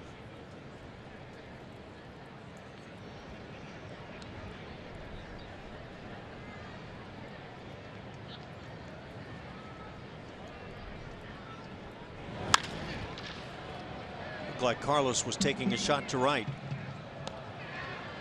If you're thinking about the 2 halves of the season, as you see Daniel Mengden in that A's third base dugout, first half the Astros went 48 and 41 after they turned things around. Miserable start to the year, 17 and 28. And in the second half since the All-Star break, 32 and 30. Line to right center field. on the move. Eibner can't get there. This is up against the wall. Altuve streaking to third. He's being sent to the plate. He'll score without a throw. And the Astros take a 2-1 lead on the RBI double by Carlos Correa. Ribby number 93 for Carlos. Called it, Ash. You said he was trying to go the other way. He got a pitch he could handle up out of the zone, and he got on top of it and smashed into that right center field gap. It was a beautiful piece of hitting again by Carlos Correa. You can see they're trying to climb the ladder, but big, tall, strong kid like Carlos Correa had the right approach.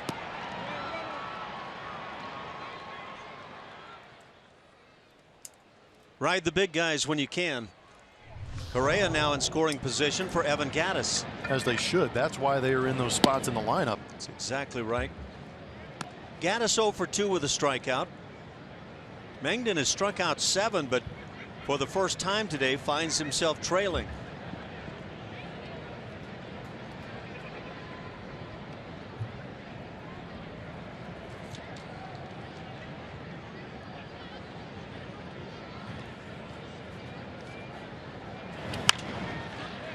Evan fouls it on the right side.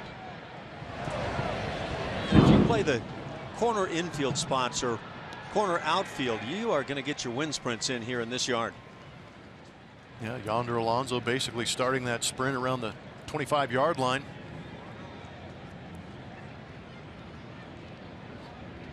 Skinny post.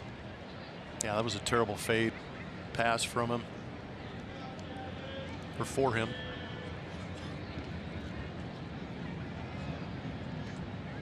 Got a pretty good quarterback here these days.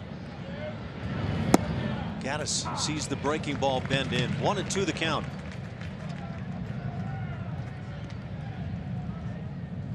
And now activity in that A's pen.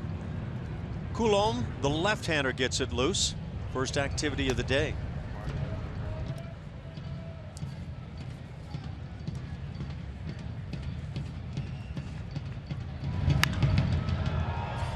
In the air and deep to left field, back at the wall. That is out of here. Evan Gattis, a 2-run jack. And the Astros extend the lead now to 4-1 on number 29 leading the club, Evan Gattis, with the big timely swing. Tell you what, he likes hitting bombs. You talked about it earlier. 6 home runs coming into this game against the Oakland Athletics, most against any AL West team. And here he gets a breaking ball, and we're not used to seeing him go down and get it, but he does. Gets around this one, barrels it up nicely. A little extra carry with the sun out. Beautiful sight to see for the Houston Astros. Creating some space. Boy, that was a tough pitch to jack out like that. Marwin Gonzalez at the plate has struck out and walked and scored a run. Ooh, that's a welcome sight. Correa and Gattis coming up with big swings here in the 6th. The beard overpowers the mustache every time. Now you tell me. Change up. It's 1-1.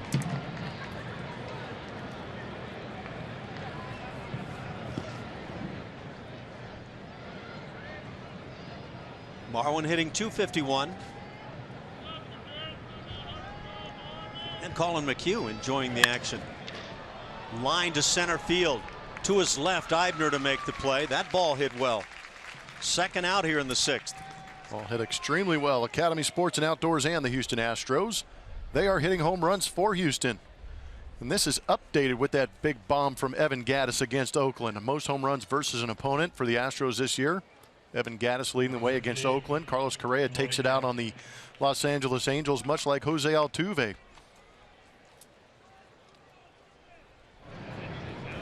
The Astros still have 7 more games against the Angels. A team, again, that they're 11-1 on.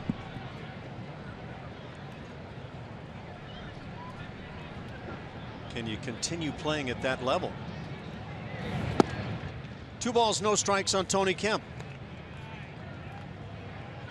Tony is grounded out and flied out. As a player, if I was on a team that was beating up on another team as well as they are, 11-1 over the Los Angeles Angels of Anaheim, yeah, I expect it. Well, I guess it's all in perspective. At least at times. If you look at the way the Texas Rangers have played against the Astros, you have that feel as an Astros follower that, boy, you just can't beat these guys. And that's no doubt how the Angels and their fans feel about playing against the Astros.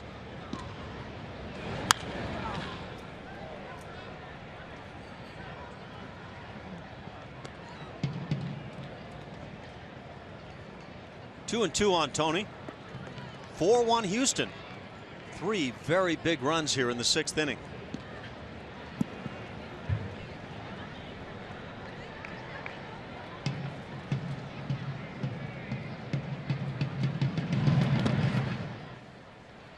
And now 3 and 2.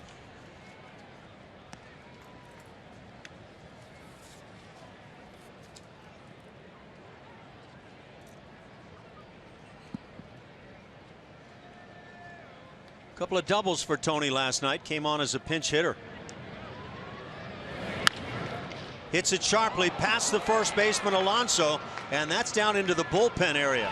Into second base Kemp, and he is heading for third. Here comes Kemp. The throw is cut off, and Tony Kemp has picked up a 2-out triple.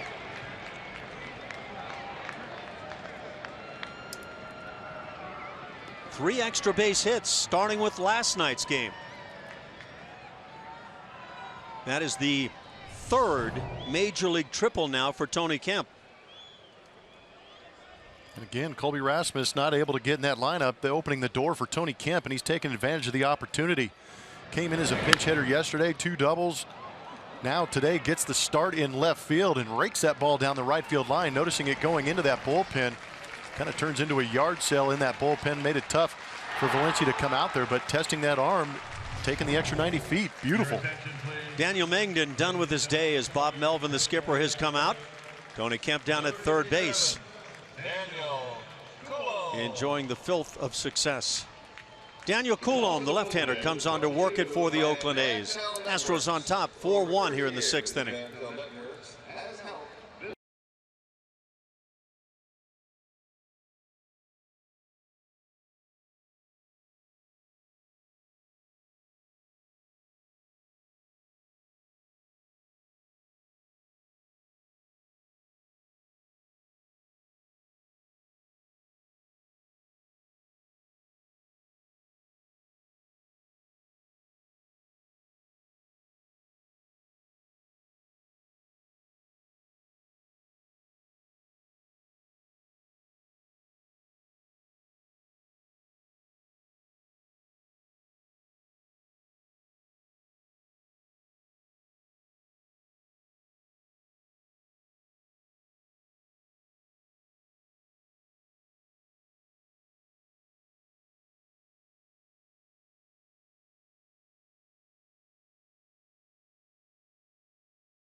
Astros leading the A's.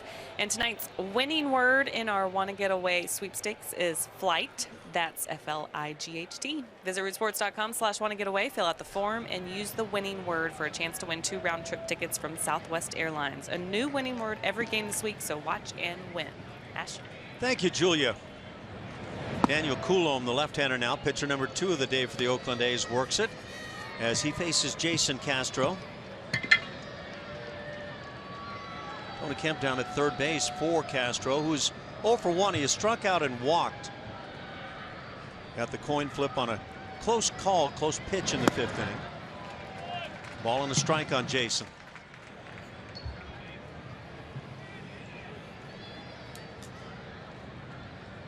Coulombe, 26 years of age.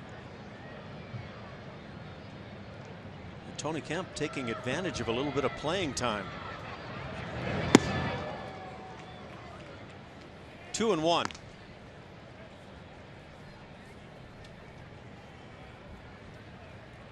Coulomb has parts of 3 years in the major leagues. He's 3-1 lifetime, but an ERA just over the 5 mark.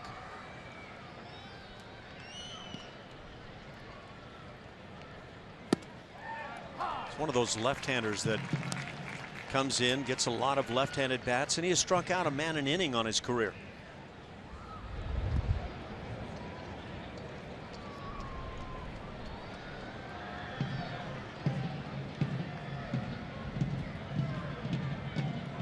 So the Astros with the 4-1 lead as they try to sweep the A's.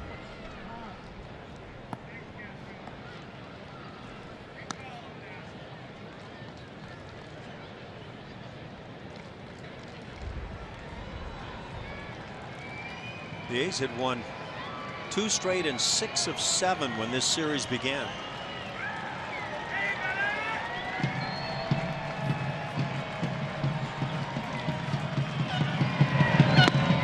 Castro swings through the heat. He's down on strikes, and that'll do it for Houston in the 6th inning. They get 3 runs. One very big swing by Evan Gattis. Carlos Correa added one of his own.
Given some offense, 4-1 Houston. We go to the bottom of the 6th inning. Very nice day in the Oakland area. And Colin McHugh likely would agree right now. Evan Gattis has hit his 29th home run. Carlos Correa has driven in a run with a double. Big 3-run 6th inning.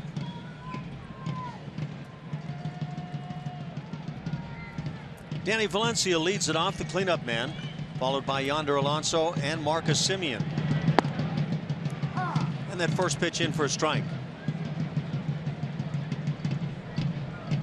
The Astros did sweep a series here in Oakland last year, early on in the season. Remember that West Coast trip that saw the Astros go through Oakland, play very well. I think, if I'm not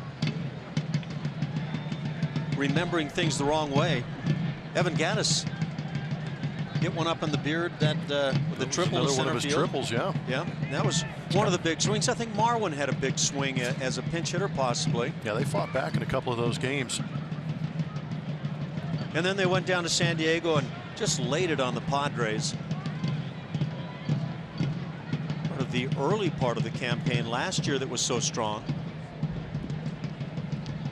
Bottom line, it doesn't matter where it comes. But a good start never hurts. 1-2 pitch fastball fouled off.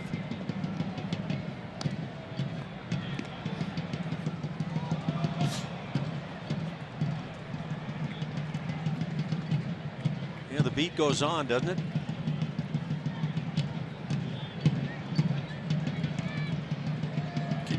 drums again, don't you?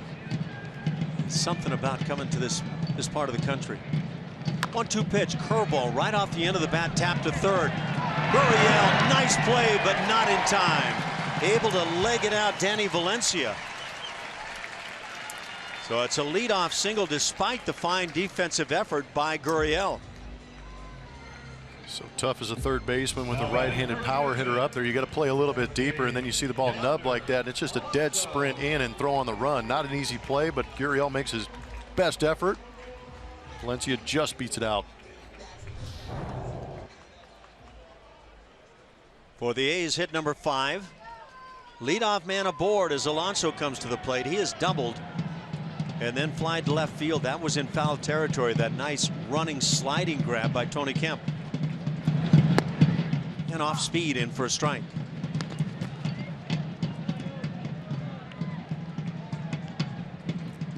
Astros bullpen starts to get busy.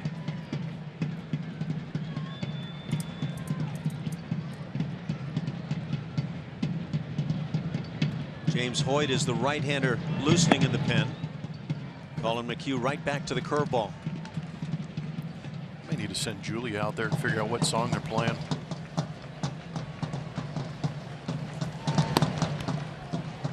You need to go out there. They've got your flag out there. I thought that was they your do fan have the club. cow flag. Yep.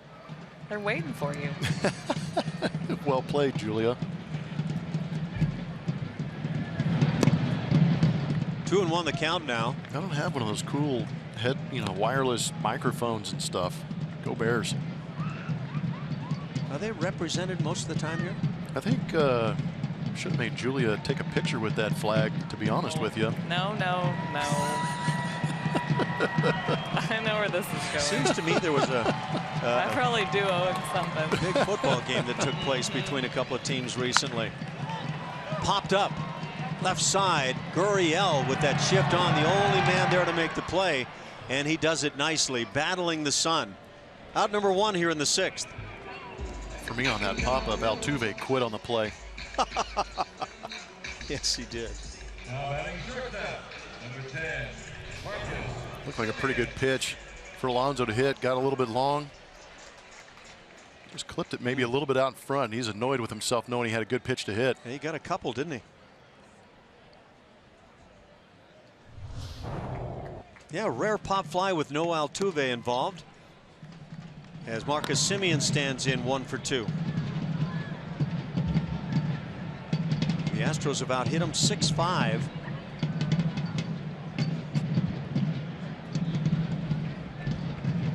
Semien snapped an 0 for 10 with a base hit in the 4th inning, and now puts it in the air right center field. Marisnick shaded that way, makes the play.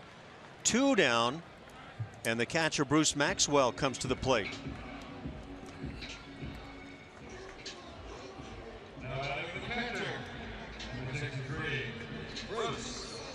I keep thinking about that home run by Evan Gattis, and what an unlikely tough pitch for him to turn around and yank out of here to left field. A little bit of a breeze.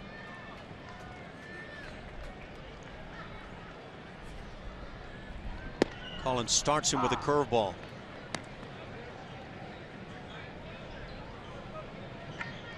Maxwell has grounded out and struck out. McHugh has struck out 5.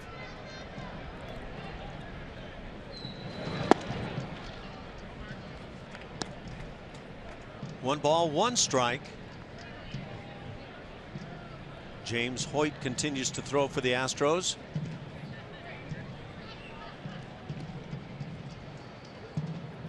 Zach Neal, right-hander, throwing for the Oakland A's.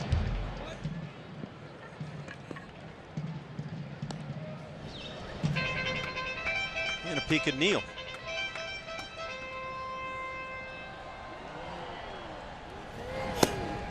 Coming right at you with the heater.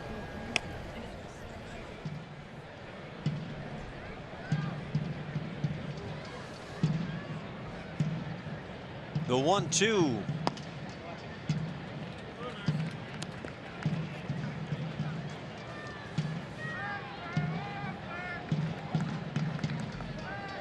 We've mentioned here in the series the Oakland A's They're last in the American League in runs scored. And they are 14th in team ERA. That's a bad combination.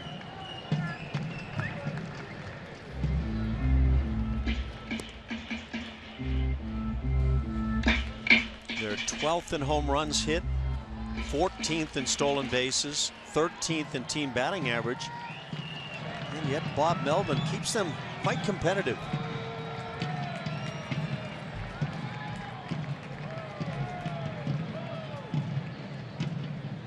Runner goes from first. The pitch hit in the air and in the gap in right center field. And that's going to drop and go to the wall. One hop up against the wall. With 2 outs scoring from first base, Danny Valencia, RBI double Maxwell. And the A's cut into that lead. It's now 4-2 here in the 6th.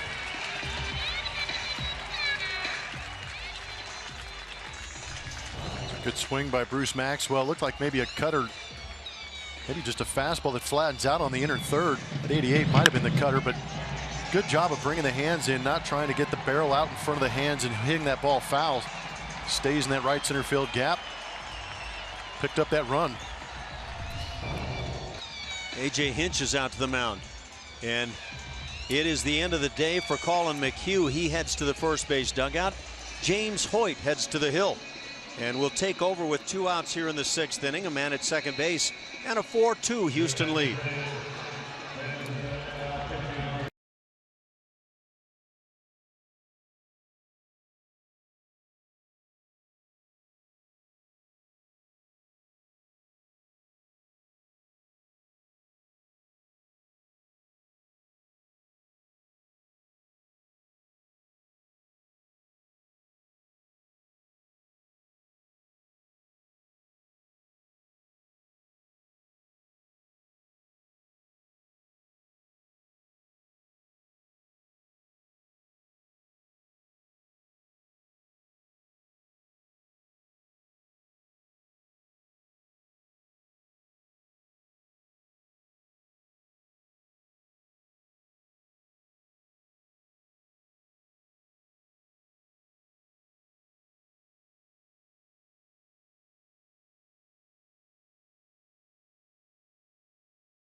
So 2 outs, 4-2 Astros.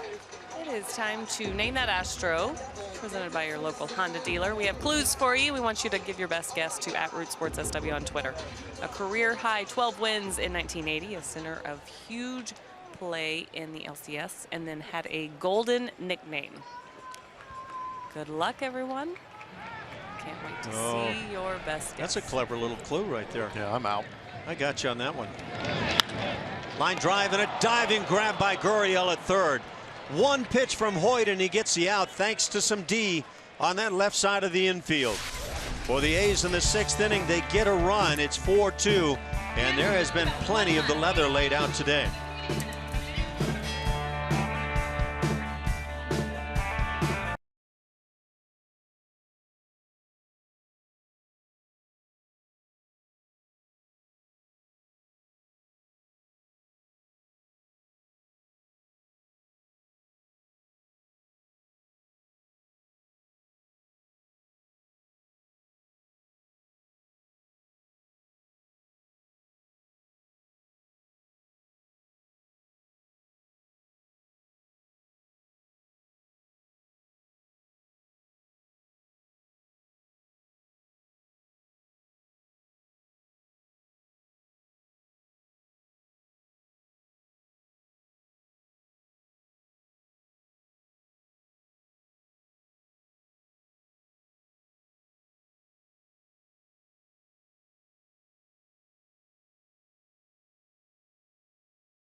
Astros are on top of the A's 4-2.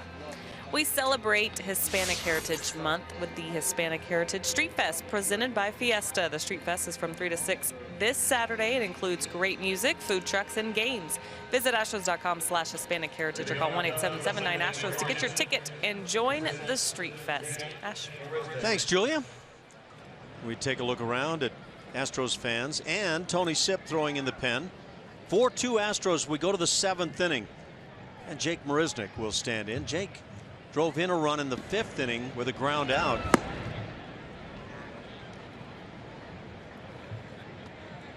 And new pitcher on for the Oakland A's, their 3rd of the afternoon. Zach Neal is the righty.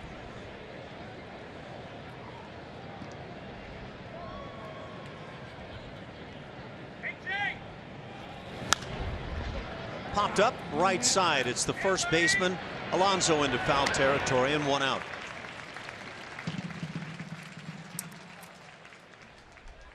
Here's a look at Zach Neal's numbers. He's got himself 6 starts, making his 21st appearance. Pretty good whip at 1.2. Now batting, number 4, George. He's going to come at you with a fastball. He's got 4 pitches, doesn't throw very hard. 90 miles an hour on that fastball, changeup, curveball, and a slider.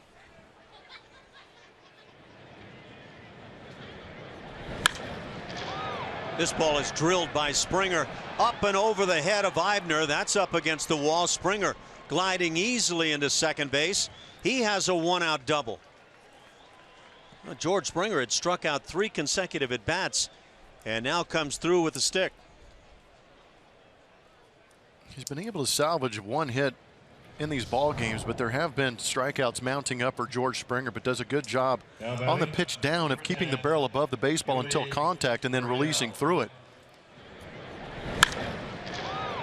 Double number 28. I've seen George on those strikeouts doing a lot of swinging underneath the baseball. Springer in scoring position. Yuli Gurriel at the plate, 1 for 3. And that one in the dirt, kicks away from Maxwell, enabling Springer to glide into third base. So now he's 90 feet away, and the Astros could use every run they can pick up. It'll be a wild pitch, but again, not a good effort right there at all. It's a pretty tough pitch, well out in front of home plate, but yeah, a couple of not so good blocking jobs from Bruce Maxwell. Infield draws in for the A's. Neal works from the stretch. And a ground ball hit to shortstop. That infield in will stop the run for a moment. Springer coming to the plate, and he scores.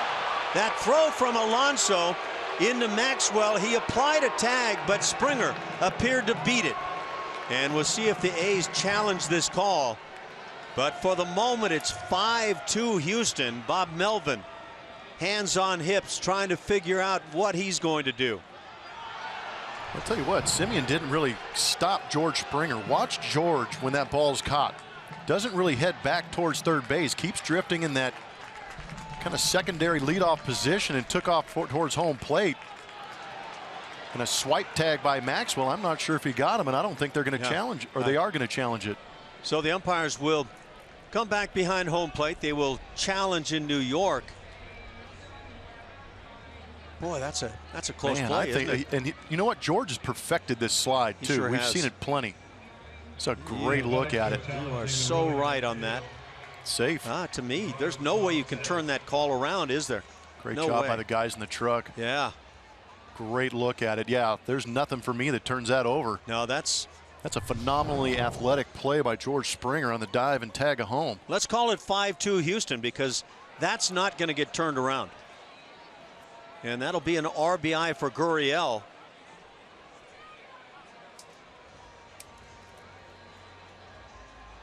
Yeah, they just showed him the big board up here in Oakland Coliseum, and not much of a reaction from these fans here at Oakland. He is safe. So the Astros add a run here in the 7th inning. Great play by Springer. He is so valuable in multiple areas, and this is one of them. That's just George creating a run. That play should not happen. Yep. It's not too many guys around the league that'd be able to make that happen. The Astros happen to have a few of them in Springer, Marisnik, and Altuve. They are just great base runners. So the bases are empty. 5-2 Houston. Altuve at the plate. He drilled one into left field for a base hit and scored in the 6th inning. He was aboard on the Carlos Correa double, and then Correa aboard on the home run by Evan Gattis. On a hop to shortstop, and that knocks Semien back. The throw to first, not in time. Very tough play. They've ruled it a base hit quickly. So Altuve, a couple of hits on the day, and now 203 on his great season.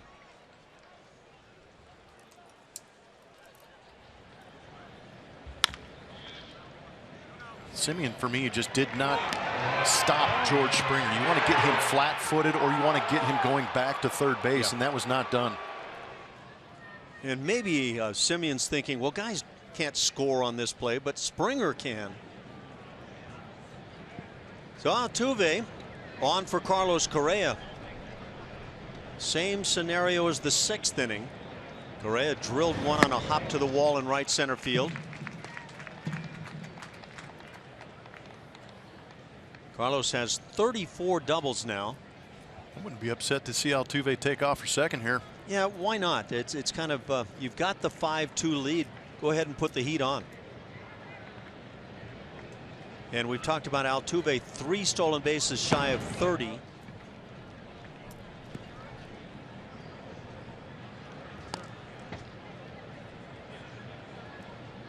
Get thrown out.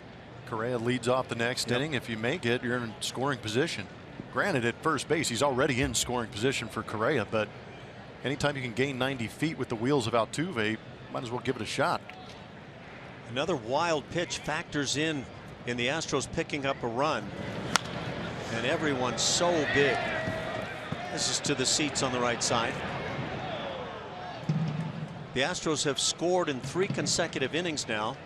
1 in the 5th, 3 in the 6th, 1 in the 7th inning.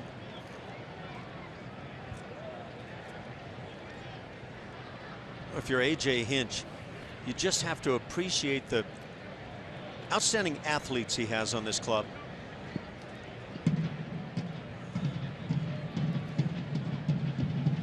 One and 2. Altuve a short lead.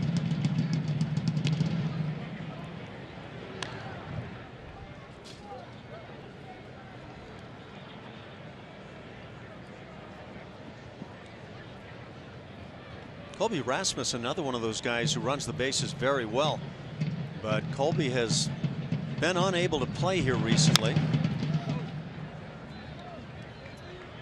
1 ball, 2 strikes. And now in particular, when you get 2 strikes on a guy like Correa, yeah, it's not quite a freebie, but a great statistical chance to run if you are thrown out, what you were talking about.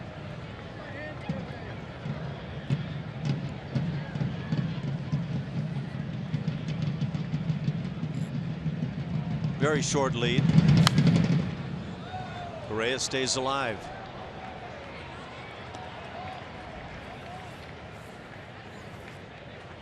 Altuve and Correa each with 2 hits. The other hits picked up by Springer, Gurriel, Gattis, and Tony Kemp. The Astros have 2 doubles, Springer and Correa, the triple by Kemp, and the home run by Evan Gattis. There goes Altuve as the pitch is fouled back.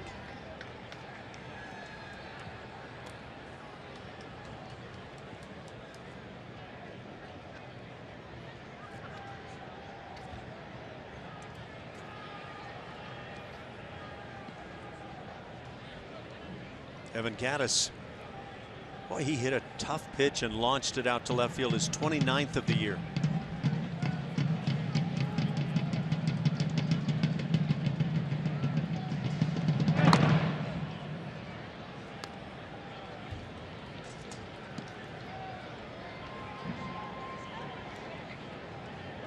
Tony Kemp and Pat Neshek now up in the Astros pen.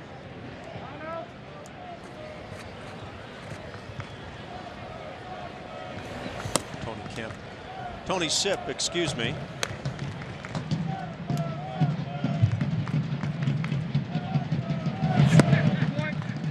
Two and two.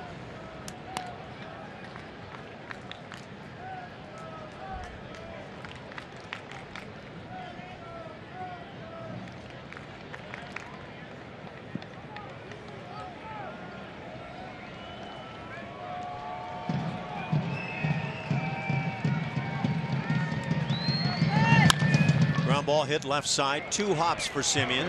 He'll get the out at second base, and that'll do it for the Astros.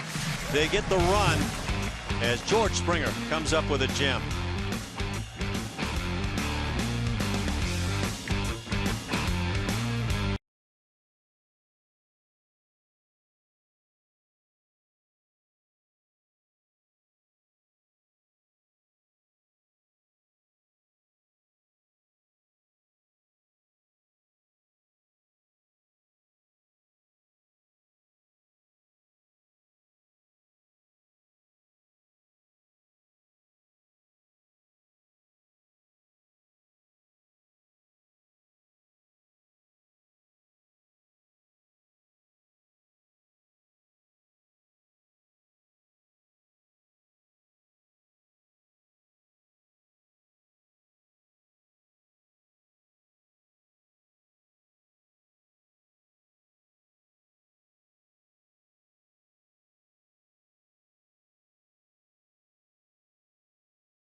To Astros.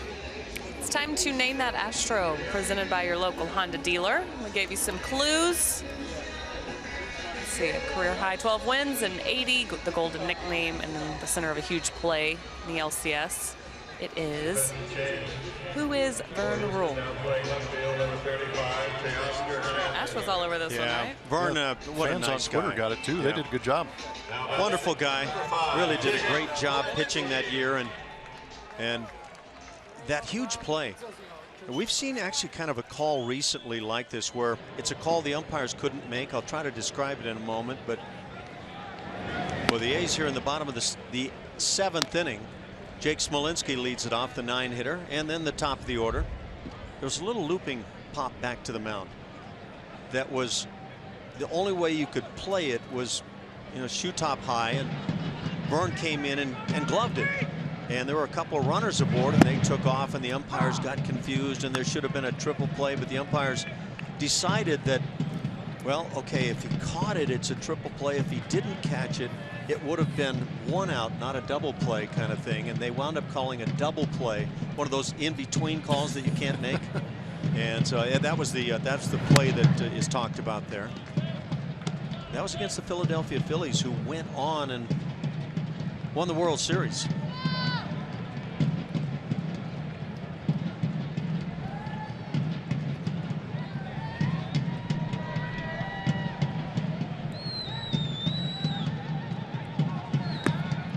Vern, a former pitching coach with the Astros.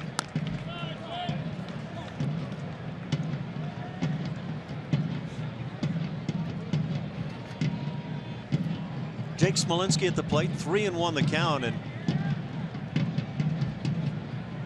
not one of those scenarios where you're willing to walk a guy. Slider on a 3-1 with a 5-2 lead here in the 7th. Probably speaks to the confidence in that pitch for Hoyt.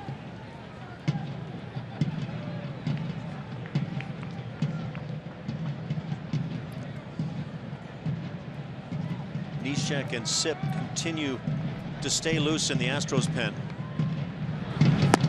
Smolinski starts the bat, they appeal, and palms down. It'll be a leadoff walk to Smolinski.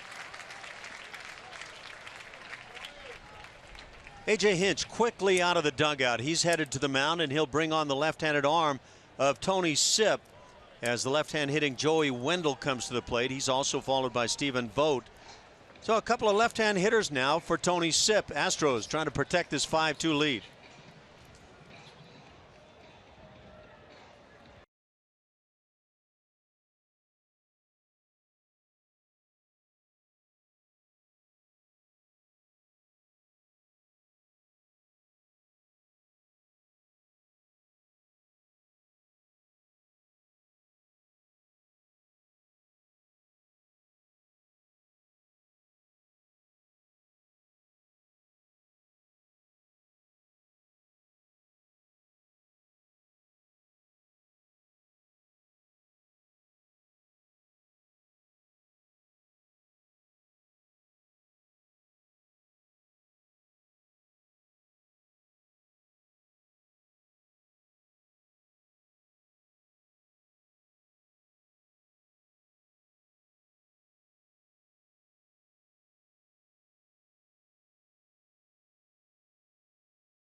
With no outs, 5-2 Astros. Celebrate Fan Appreciation Day with the Astros on Wednesday, September 28th when they take on the Mariners. 10,000 fans will receive both a 2016 team poster presented by Baytown GMC and a 2017 scheduled pin presented by Waste Management. For more information, visit Astros.com or call 1-877-9-ASTROS.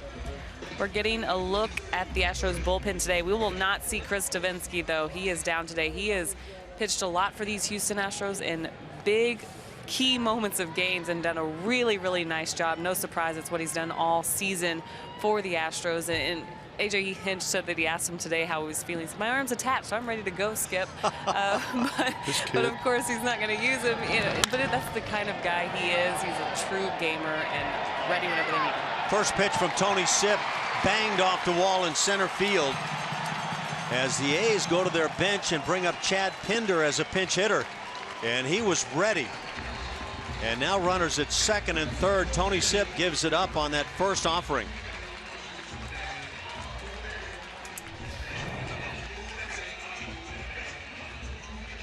Yeah, as a pinch hitter coming off the bench, you're kind of have the mentality of I'm going to ambush the first fastball I get. And Tony Sipp gave him one out over the plate. Again, Jake normally very good. You can kind of see the hands go up on Jake as he looked back trying to find that ball and the wall at the same time. But looking directly back into the sun made that an extra tough play, but that ball was smoked from Pinder. Stephen Vogt will stay on for himself. So lefty versus lefty. Nobody out in the inning. Runners at second and third. And Sipp misses away.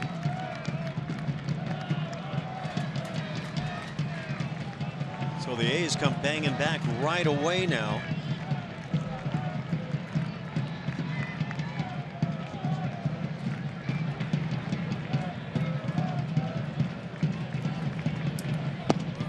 Two balls, no strikes. Pat Neshek continues to throw. He's ready in the Astros pen. 2 for 8 lifetime against Sipp for Stephen Vogt.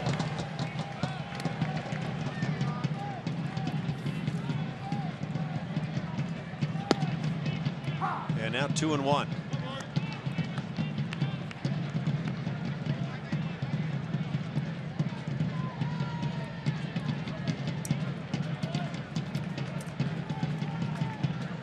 The A's now with 7 hits. Stephen Vogt gets time.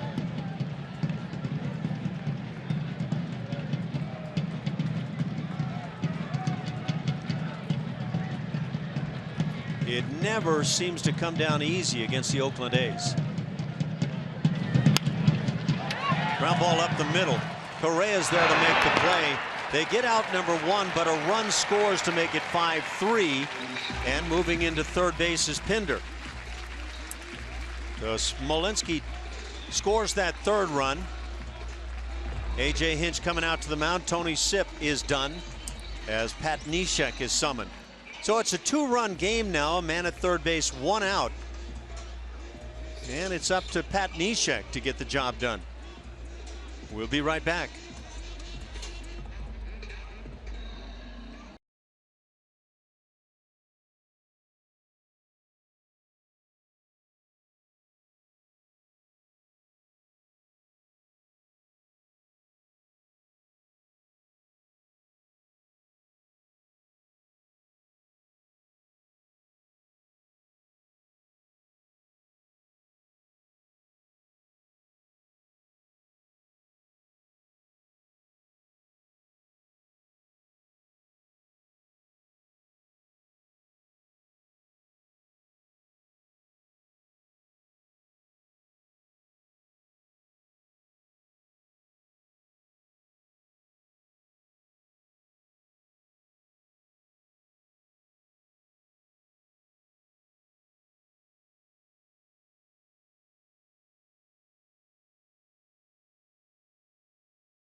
For the Houston Astros, but they do have the lead 5-3 over the Athletics. And Devo, we saw this graphic earlier. Best ERA in Major League Baseball since May 22nd. You had to have at least 70 innings to qualify. And this started right after Davinsky's last start in the big leagues this season. So from that point, he has thrown 70-plus innings and has created an ERA of 1.39. But that is a lot of innings of doing some very good shutdown baseball out of that bullpen. Threw 45 pitches last night, and kind of jokingly, but probably meant it, that he would be available today if he was needed. Not sure he meant it. Ryan Healy at the plate. 3-hitting third baseman. 0 for 3 on the day, 0 for his last 10. Infield plays back for the Astros. They've got a 2-run lead. A.J. Hinch does not want to give up a big inning, but a tapper to shortstop's going to produce a run. Correa gets the out. That's 2 outs, but 2 runs scoring here in the inning, and it all starts with that leadoff walk. RBI for Healy. That's his 31st. And you're right back in a 1-run game with these guys. Yeah, the leadoff walk is that's the one that hurts you. That forces A.J. Hinch to go out there and get Tony Sipp and have him pitch with a runner on.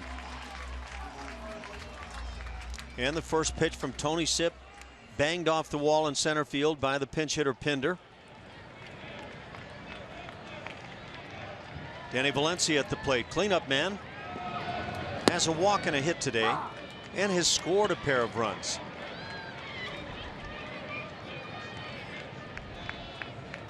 And I guess you just assume coming into Oakland, it's going to be really tough.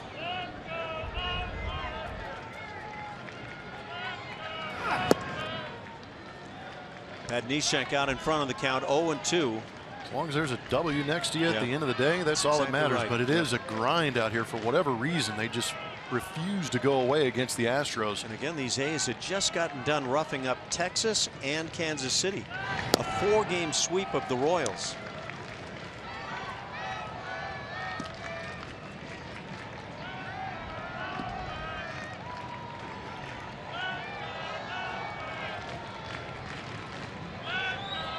One and 2 on Valencia.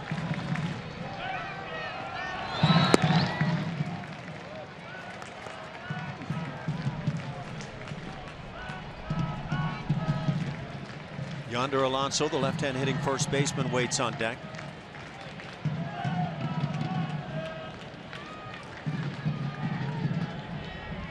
The Astros get another arm loose. That's the righty Yandel Gustave.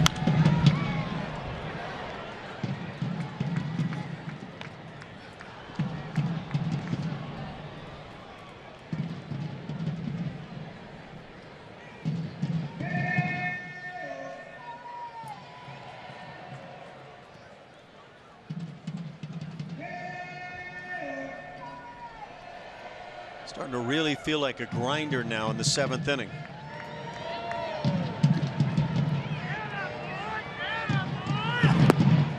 Two misses. Great pitch. And Neshek thought he had one. Yeah, he wanted that.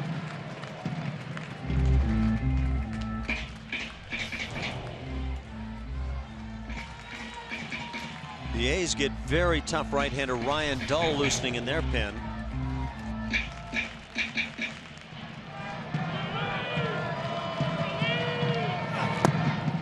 Strike 3 called. Valencia caught looking.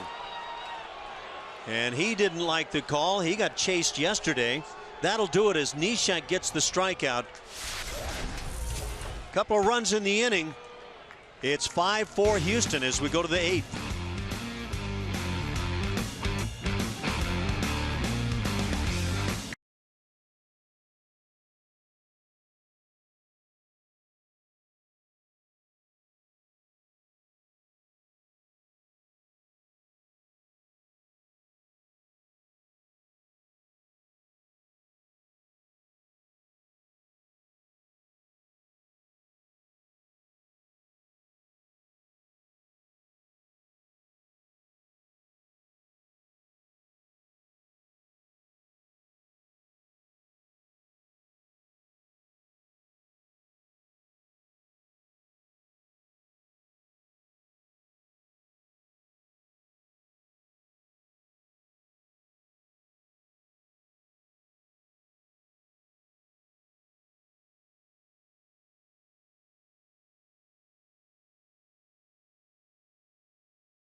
Out there for the Oakland A's in a 1-run ball game. 5-4 Houston as we go to the 8th inning.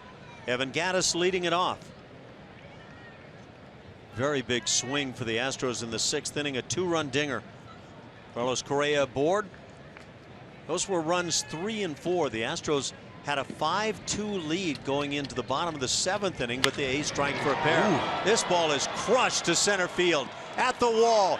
Second home run of the day, number 30 on the year for Evan Gattis. And the Astros put one back on the board instantly. The big man has done it again. 6-4 Houston.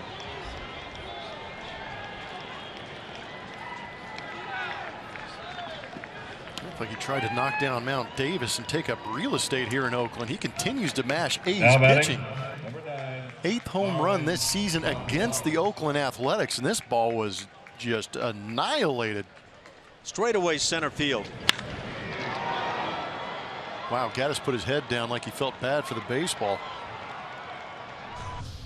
I don't know if he's ever quite felt that way, but wow. Man, oh man. It's good to see him answer back. That was a nice big swing. Carlos Correa appears like the other teammates to appreciate that swing.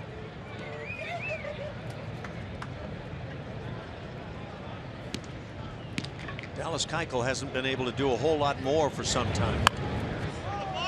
Marwin drops a bunt. It spins back foul. Boy, after seeing that 5-2 lead get away in good part, that's a great swing to start the inning. 111 miles an hour off the bat. 439 feet. So that's what 111 sounds like off a bat, huh? That was noisy.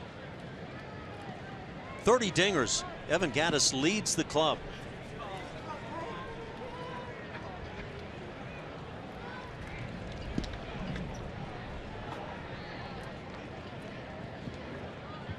It's fun to have that guy as the teammate, isn't it? Well, everybody's cooler when they hit home runs. Absolutely. Marwin down on strikes. First out in the 8th inning.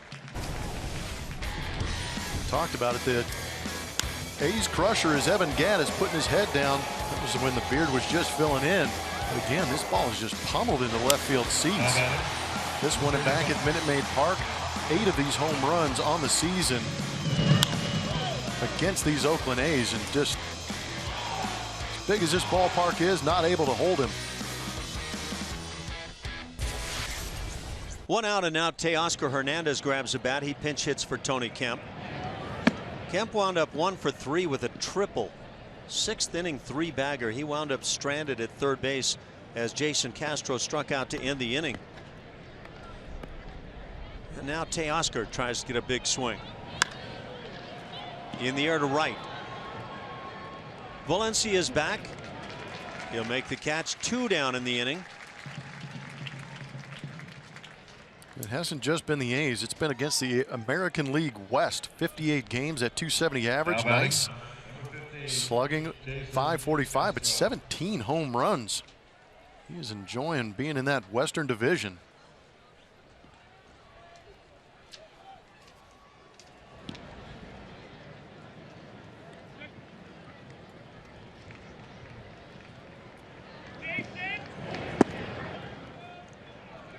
Jason Castro on his day. A couple of strikeouts. He's also drawn a walk. And has a 2-0 count.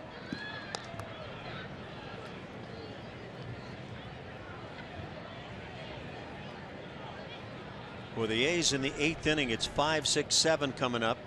Alonso, Simeon, and Maxwell.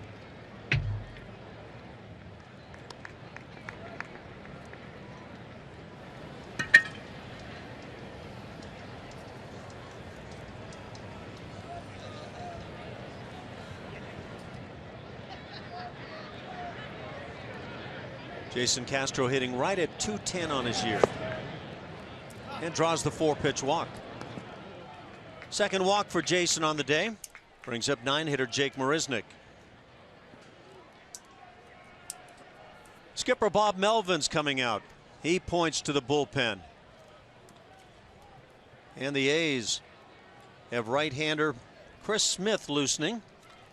He'll be summoned, and he'll face Marisnick. Astros on top by a pair now after the home run by Evan Gattis. It's 6-4, and we'll be right back.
at the Coliseum.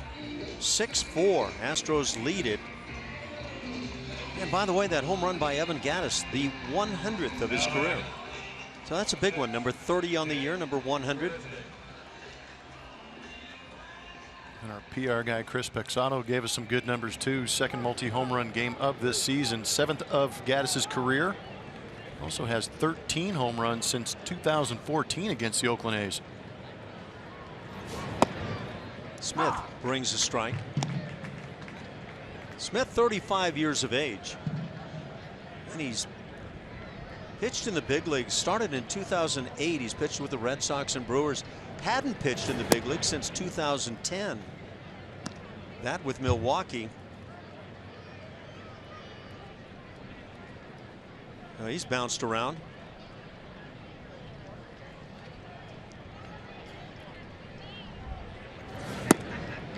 For Evan Gattis to get to 100 home runs now. He's hit 57 in the 2 seasons he's played with the Astros.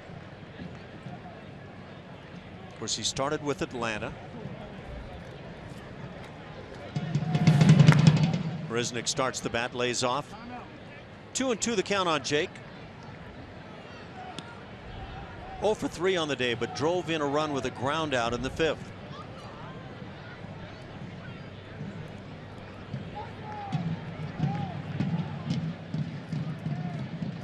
Been sitting on 5 home runs now for a while.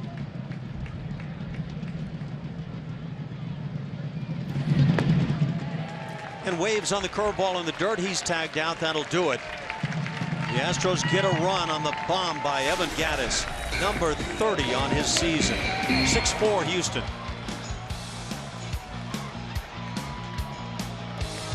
Now batting.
For Astros leading the A's, bottom of the 8th. Time to announce the big winner of our Chevy Stroh poll today. Thanks for voting and following us at Root Sports SW.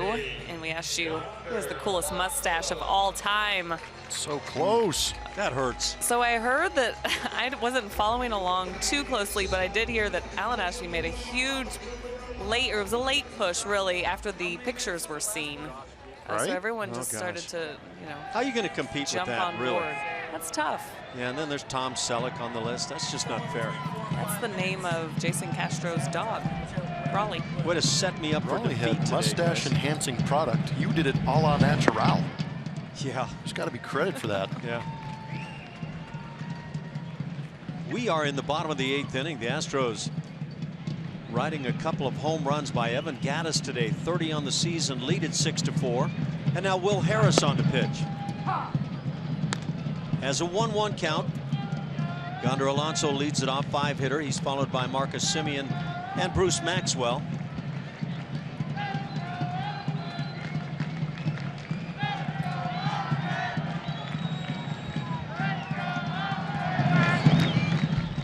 Harris, pitcher number 5 on the day for the Stros. Pitched in the first game of this series, threw an inning, didn't give up anything. Did it all with 14 pitches.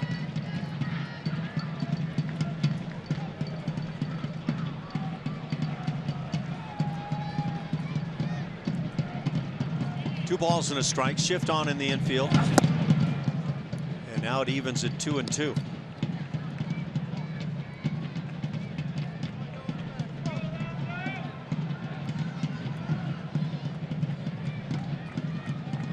Despite some struggles since the All-Star break, very nice ERA and good numbers across the line for Harris. The 2-2. Line to center field. Marisnik shaded there, and a nice jump, and out number 1.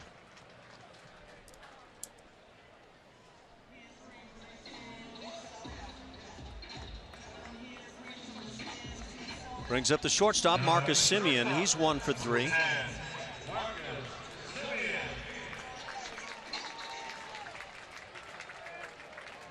The Astros have out hit him today 9-7. Trying to find a way to sweep the series. And if they do so, they'll take 5 out of 6 on this West Coast swing.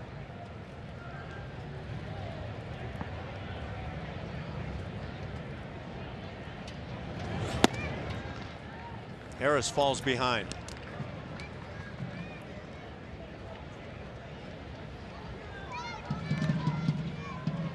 Semien, plenty of pop. 26 bombs. He's driven in 70. And a 2-1 count.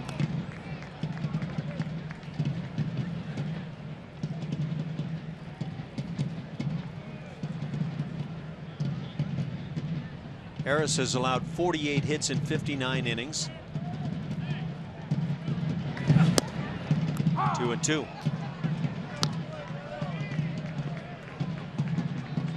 And he's also only allowed 3 home runs this year.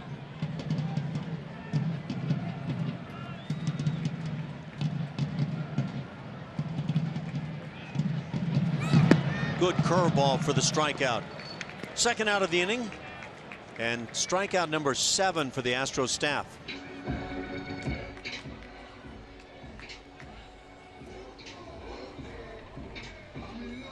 Some of the fans loving on Evan.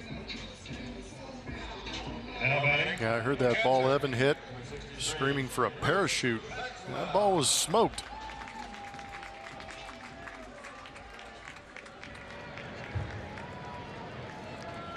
Bruce Maxwell at the plate, the catcher. 1 for 3 with a double.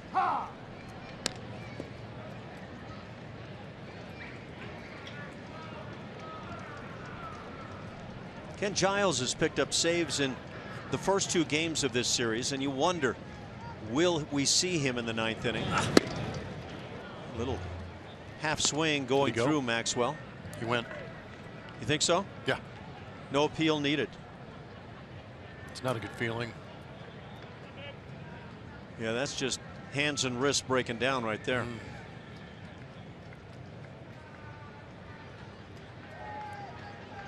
Ken Giles. Only he and AJ know. Maybe Brent Strom as well.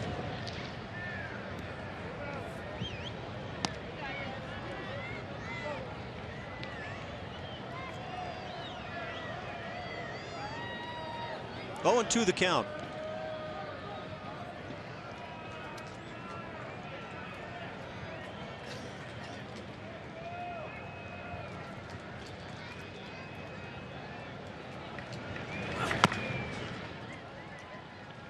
Curveball is pretty sharp, and that ball was close at the bag.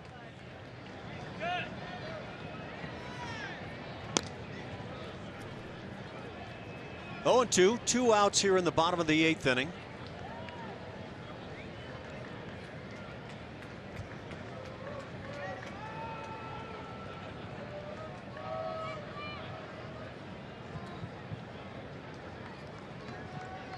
Sometimes you simply have to make your own excitement in Oakland. Not a big crowd at all.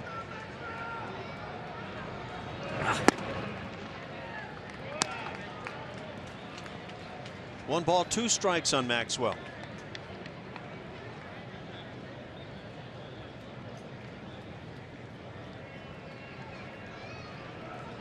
Some of the faithful hanging in.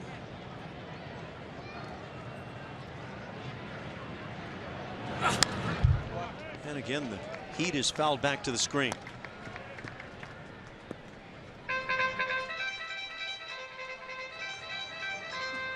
Yeah, sounds like the drums have faded out. I feel like they only do it when the opposing team is on offense. Just an annoyance factor? Yeah, just get in their ear a little bit.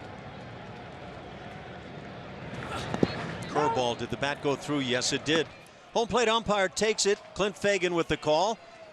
A couple of strikeouts for Will Harris. A 1-2-3 8th inning. 6-4 Houston.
Leading 6-4 over the Oakland Athletics as we head to the 9th inning, and just as we promised earlier in the game, it's Miller time, brought to you by Miller Lite.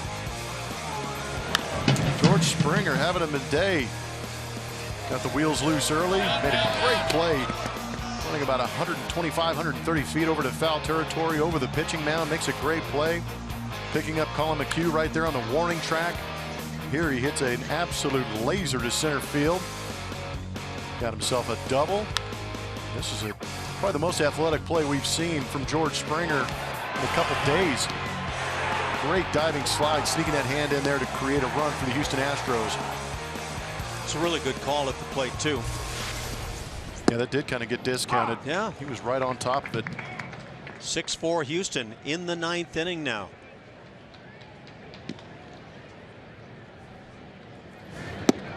Smith still on the hill for the A's. As a 1-1 count, Springer, Gurriel, and Altuve here in the 9th inning. George struck out his first 3 at-bats of the afternoon, but he's turned that day around with that double, scored the run, and the defense has been extremely strong. We wondered about Ken Giles. Well, it would appear that Giles will not come on to start the 9th inning. Luke Gregerson is loosening. And again, Giles picking up saves the last 2 days. Also picked up a save on the 17th of September in Seattle. So 3 of the last 4 days. Springer in the air to right field. Valencia back. Out number 1.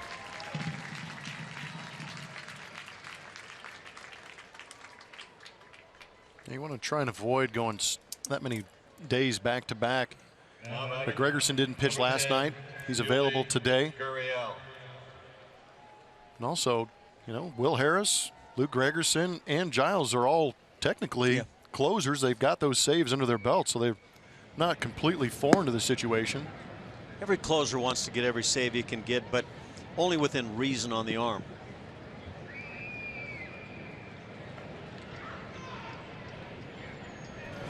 Gurriel. 2-0 the count. Altuve waiting on deck. Gurriel has a hit and an RBI on the day. 2 hopper to short. Simeon gets him. That's 2 down. The base is empty for Altuve.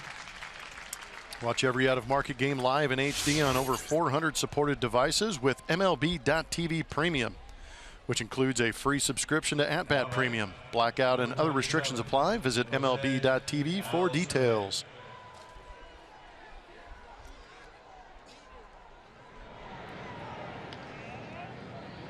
Altuve, a couple of hits. He was retired his first 2 at-bats on the day. Had grounded out and struck out, but then a single in the 6th inning. 1 more in the 7th.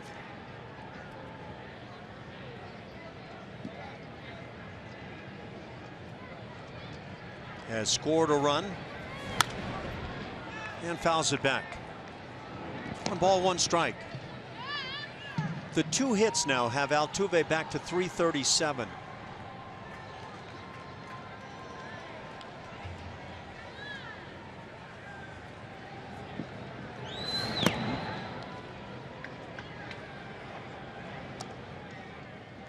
And if you're wondering and hadn't heard earlier, scoring change on a game in Seattle. An error had been ruled on the 3rd baseman, Seager. It has now been changed to a hit. Altuve gets the benefit of that ruling change, picks up an extra hit.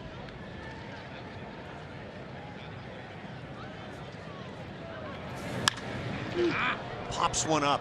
Had a pitch to handle. Into center field. Eibner makes the play, and that'll do it.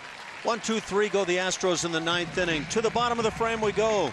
2-run lead.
Luke Gregerson on now, pitcher number 6 for the Astros. He's on to close this out, a 6-4 Houston lead. We're in the bottom of the 9th inning. 8-9-1 for these Oakland A's. Center fielder Brett Eibner at the plate. Has a 2-0 count.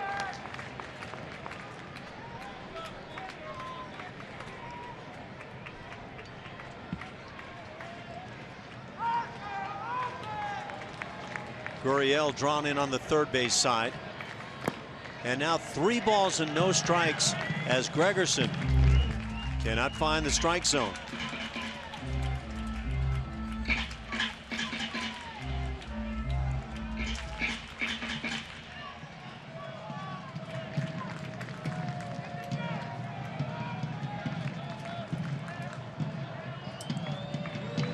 Luke brings the 3-0. It's 3-1.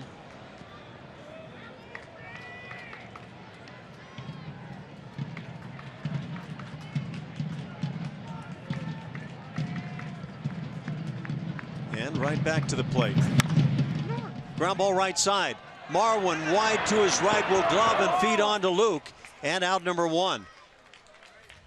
That's a big first out. Houston Astros Baseball on Root Sports is presented by Southwest Airlines. Transparency, low fares, nothing to hide. And by Lexus, the new 2016 Lexus ES and ES Hybrid. It's next level luxury. That is an absolutely gorgeous shot of the University of California at Berkeley. Did you love it? Absolutely. Even to this day, try and get over there as often as I can. If we have a morning, I can go over there and have some breakfast. Meet up with some old friends. Pinch hitter now for the Oakland A's. Left-hand hitting Matt Olson comes to the plate.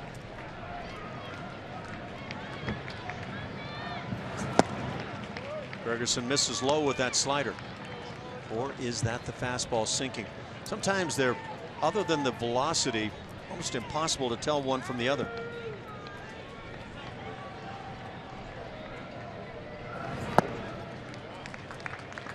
Sinker misses low again. 2-0 the count.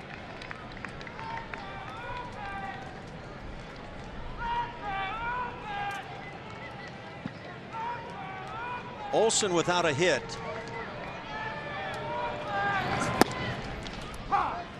It's 2 balls and a strike.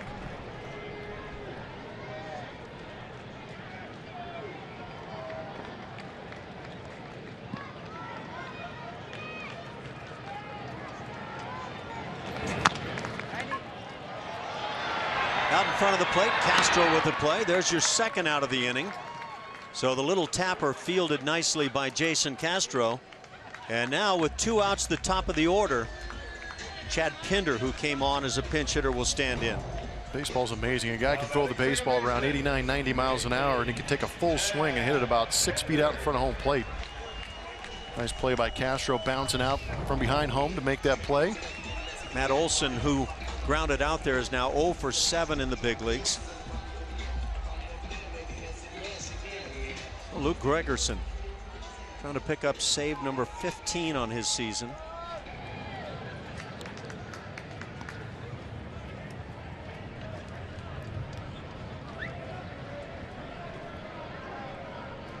Two outs, base is empty. And Luke finds the strike zone. Pinder saw 1 pitch as a pinch hitter in the 7th inning and drilled it off the wall in center field, picking up a double. 0-2 the count.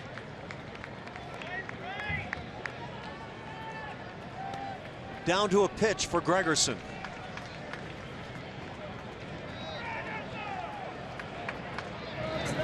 And the slider. Wow. Very close and called a ball.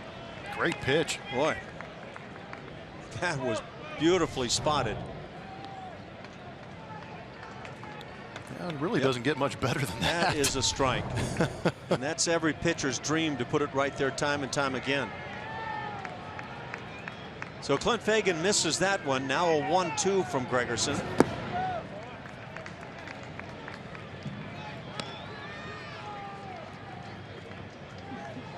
Big start today. Evan Gattis, a couple of home runs. 1 to left, 1 to center. 30 on his season, the new leader on the club, and 100 on his career.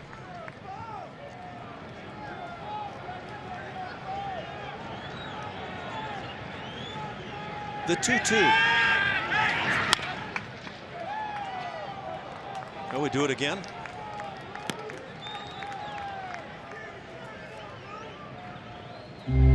Look, Gregerson has now worked 55 innings, allowing just 32 hits this year. 5.3 hits per 9 innings.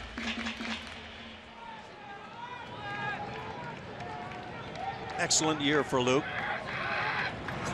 Slider, the bat started, they appeal, palms down. Luke has got to be wondering, how good a pitch do I have to throw to get this guy to strike out?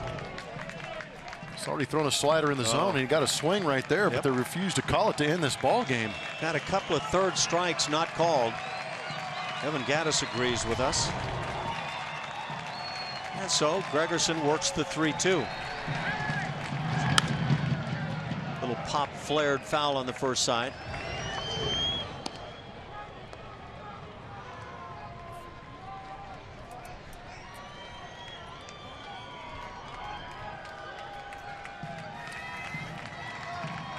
Pinder hitting just 184.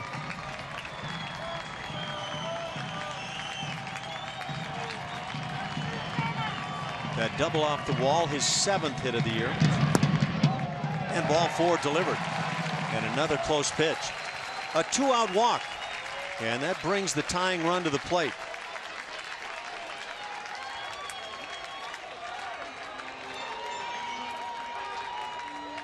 Pinder aboard with 2 outs. Stephen Vogt coming to the plate.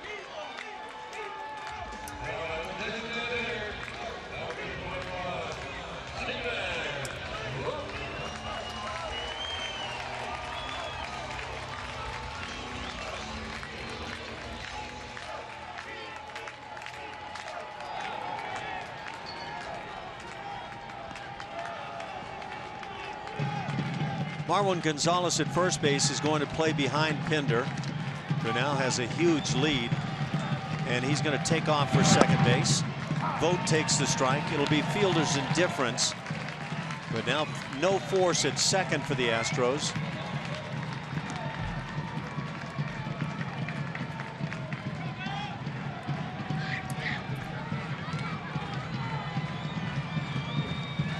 Gregerson with the 0-1. Slider, and that's fouled back. Luke right out in front, 0-2 on Stephen Vogt.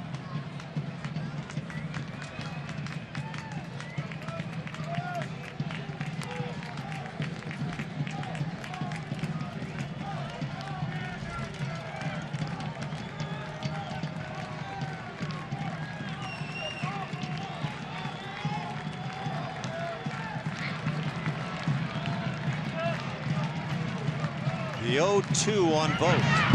Half swing. Did he go through? Palms down at third.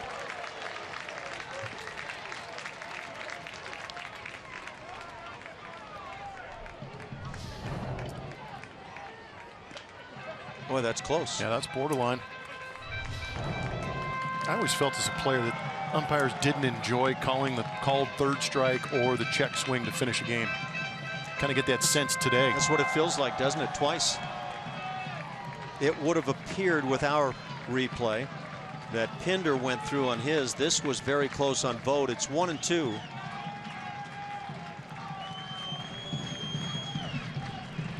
And the pitch from Luke.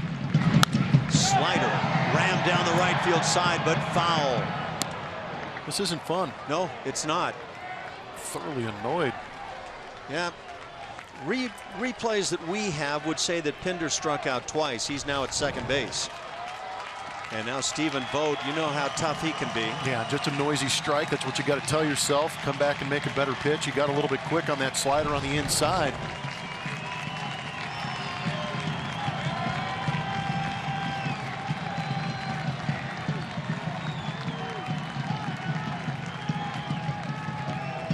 Again, the 1-2. Inside. That might have been a strike. Gee. I mean, it's not. What does it take here?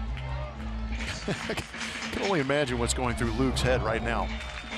Yeah, I think you nailed it. I don't think anybody wants to make a call here to force the end of the game. Still have to. I mean. I hear you. You can't let the situation in the game dictate how you call the rule. You call what you see, right? Yeah. I mean, it's not his fault that these Oakland A's are taking borderline pitches that should be rung up. Yep. 2 in the inning, a couple of check swings. And instead of a 1-2-3 inning, you've got a very dicey situation. The 2-2. Just a very short, quick swing by Stephen Vogt. Another powerful guy, Ryan Healy, waits on deck. I think AJ's really as calm as he looks. No, it's all a front. Good actor, though. Got me fooled.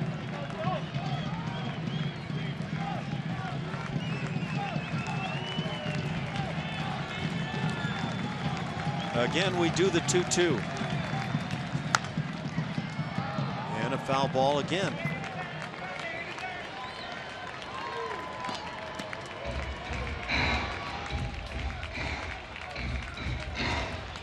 Stephen Vogt, a two-time All-Star.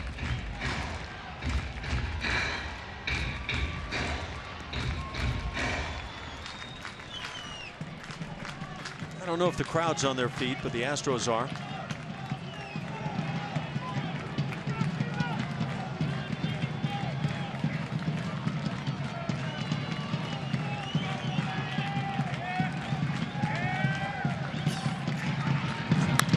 Ground ball to second. Altuve's there, and it goes through his legs. Stephen Vogt is aboard. A run scores. It's a one-run game. And Ryan Healy coming to the plate. It's an E4, and how rare is that? Extremely.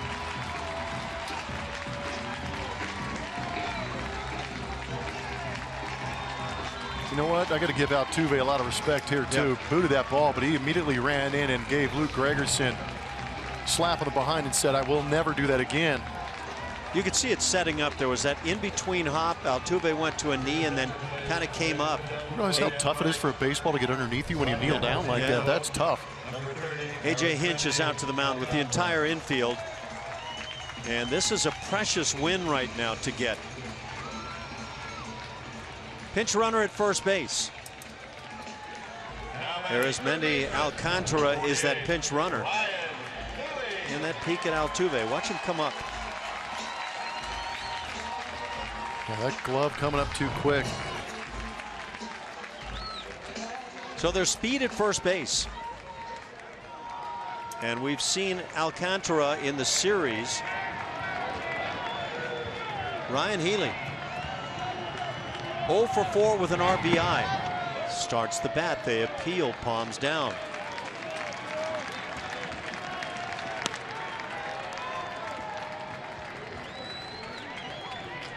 Got to give Gregerson credit. Has not been the easiest of roads, and he actually got the Astros in a situation with that ground ball to win this ball game. Now he has to work a little bit harder.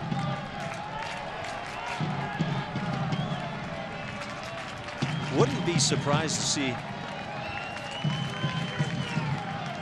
a stolen base attempt here in the inning. Big swing by Healy, and he's been known to send some balls flying. 1-1 the count.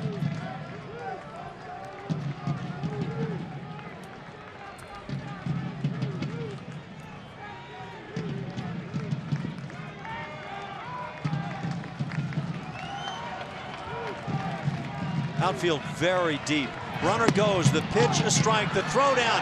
Perfect, and they got him. Jason Castro onto Jose Altuve, and a caught stealing to end this game. It winds up a one-run affair. Luke Gregerson picks up the save, his 15th. And Gregerson appears to be consoling Jose Altuve.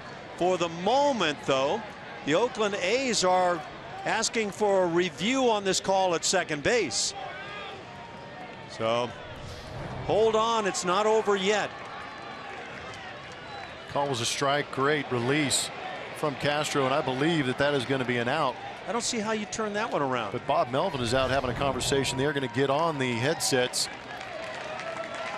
What an inning. Yeah. This has been Why not crazy. drag this thing out a little bit more, huh? Absolutely crazy. And this is one of the more unique yeah. views you're ever going to see in a Major League Baseball stadium is a team who thinks they've won the game out of their dugouts, enjoying the afternoon, looking to get on their flight. The opposing team refusing to get off the field and waiting for a replay. Well, what we hope to see is the umpires come walking away from this huddle behind the plate with the out call. I'm saying he's out. He got him on that back of the elbow, I believe, before Alcantara could get that hand in there. Almost everybody here on their feet, players and fans alike. And you know Altuve wants to see the out call right here. It's in the hands of the folks in New York. And can anybody say he was safe and turn that call around? This will be a look on our Supermo. Tag. I mean, that is. I don't see how you turn that one around. Yeah, that's borderline. And we wait. Mike Winters was right on top of the second base umpire. They're probably going to take a little bit of extra time, knowing that the Astros are in contention for a wild card. Make sure they get this call right. They will review every angle that we are looking at also back in New York. Headphones coming off. Thumb goes up and the Astros win. It is an out call at second base. Great throw by Jason Castro. Altuve applies the tag. It was close. But when it's all said and done, Blummer, the Astros sweep 3 here in Oakland, and today a 6-5 win. Just an ideal situation. Winning that first game leads to that second game, leads to the third game. They had to battle through it here in Oakland trying to win this ball game. They are now currently tied at 1.5 games behind the Baltimore Orioles with the Detroit Tigers, who Orioles-Tigers will be playing later on this evening. The Blue Jays are in a tie ball game right now up north in Seattle, trying to duke that out. But the Astros took care of their own business. How about this road trip? 5-1. 5-1 on the West Coast. They're heading home. Tomorrow night they hook up a 4-game series against the Angels, and then Seattle comes in for the final 3 at home on the year. The Astros making this very interesting. Again, that final today, 6-5. Astros win it. Houston 6 runs, 9 hits, 1 error.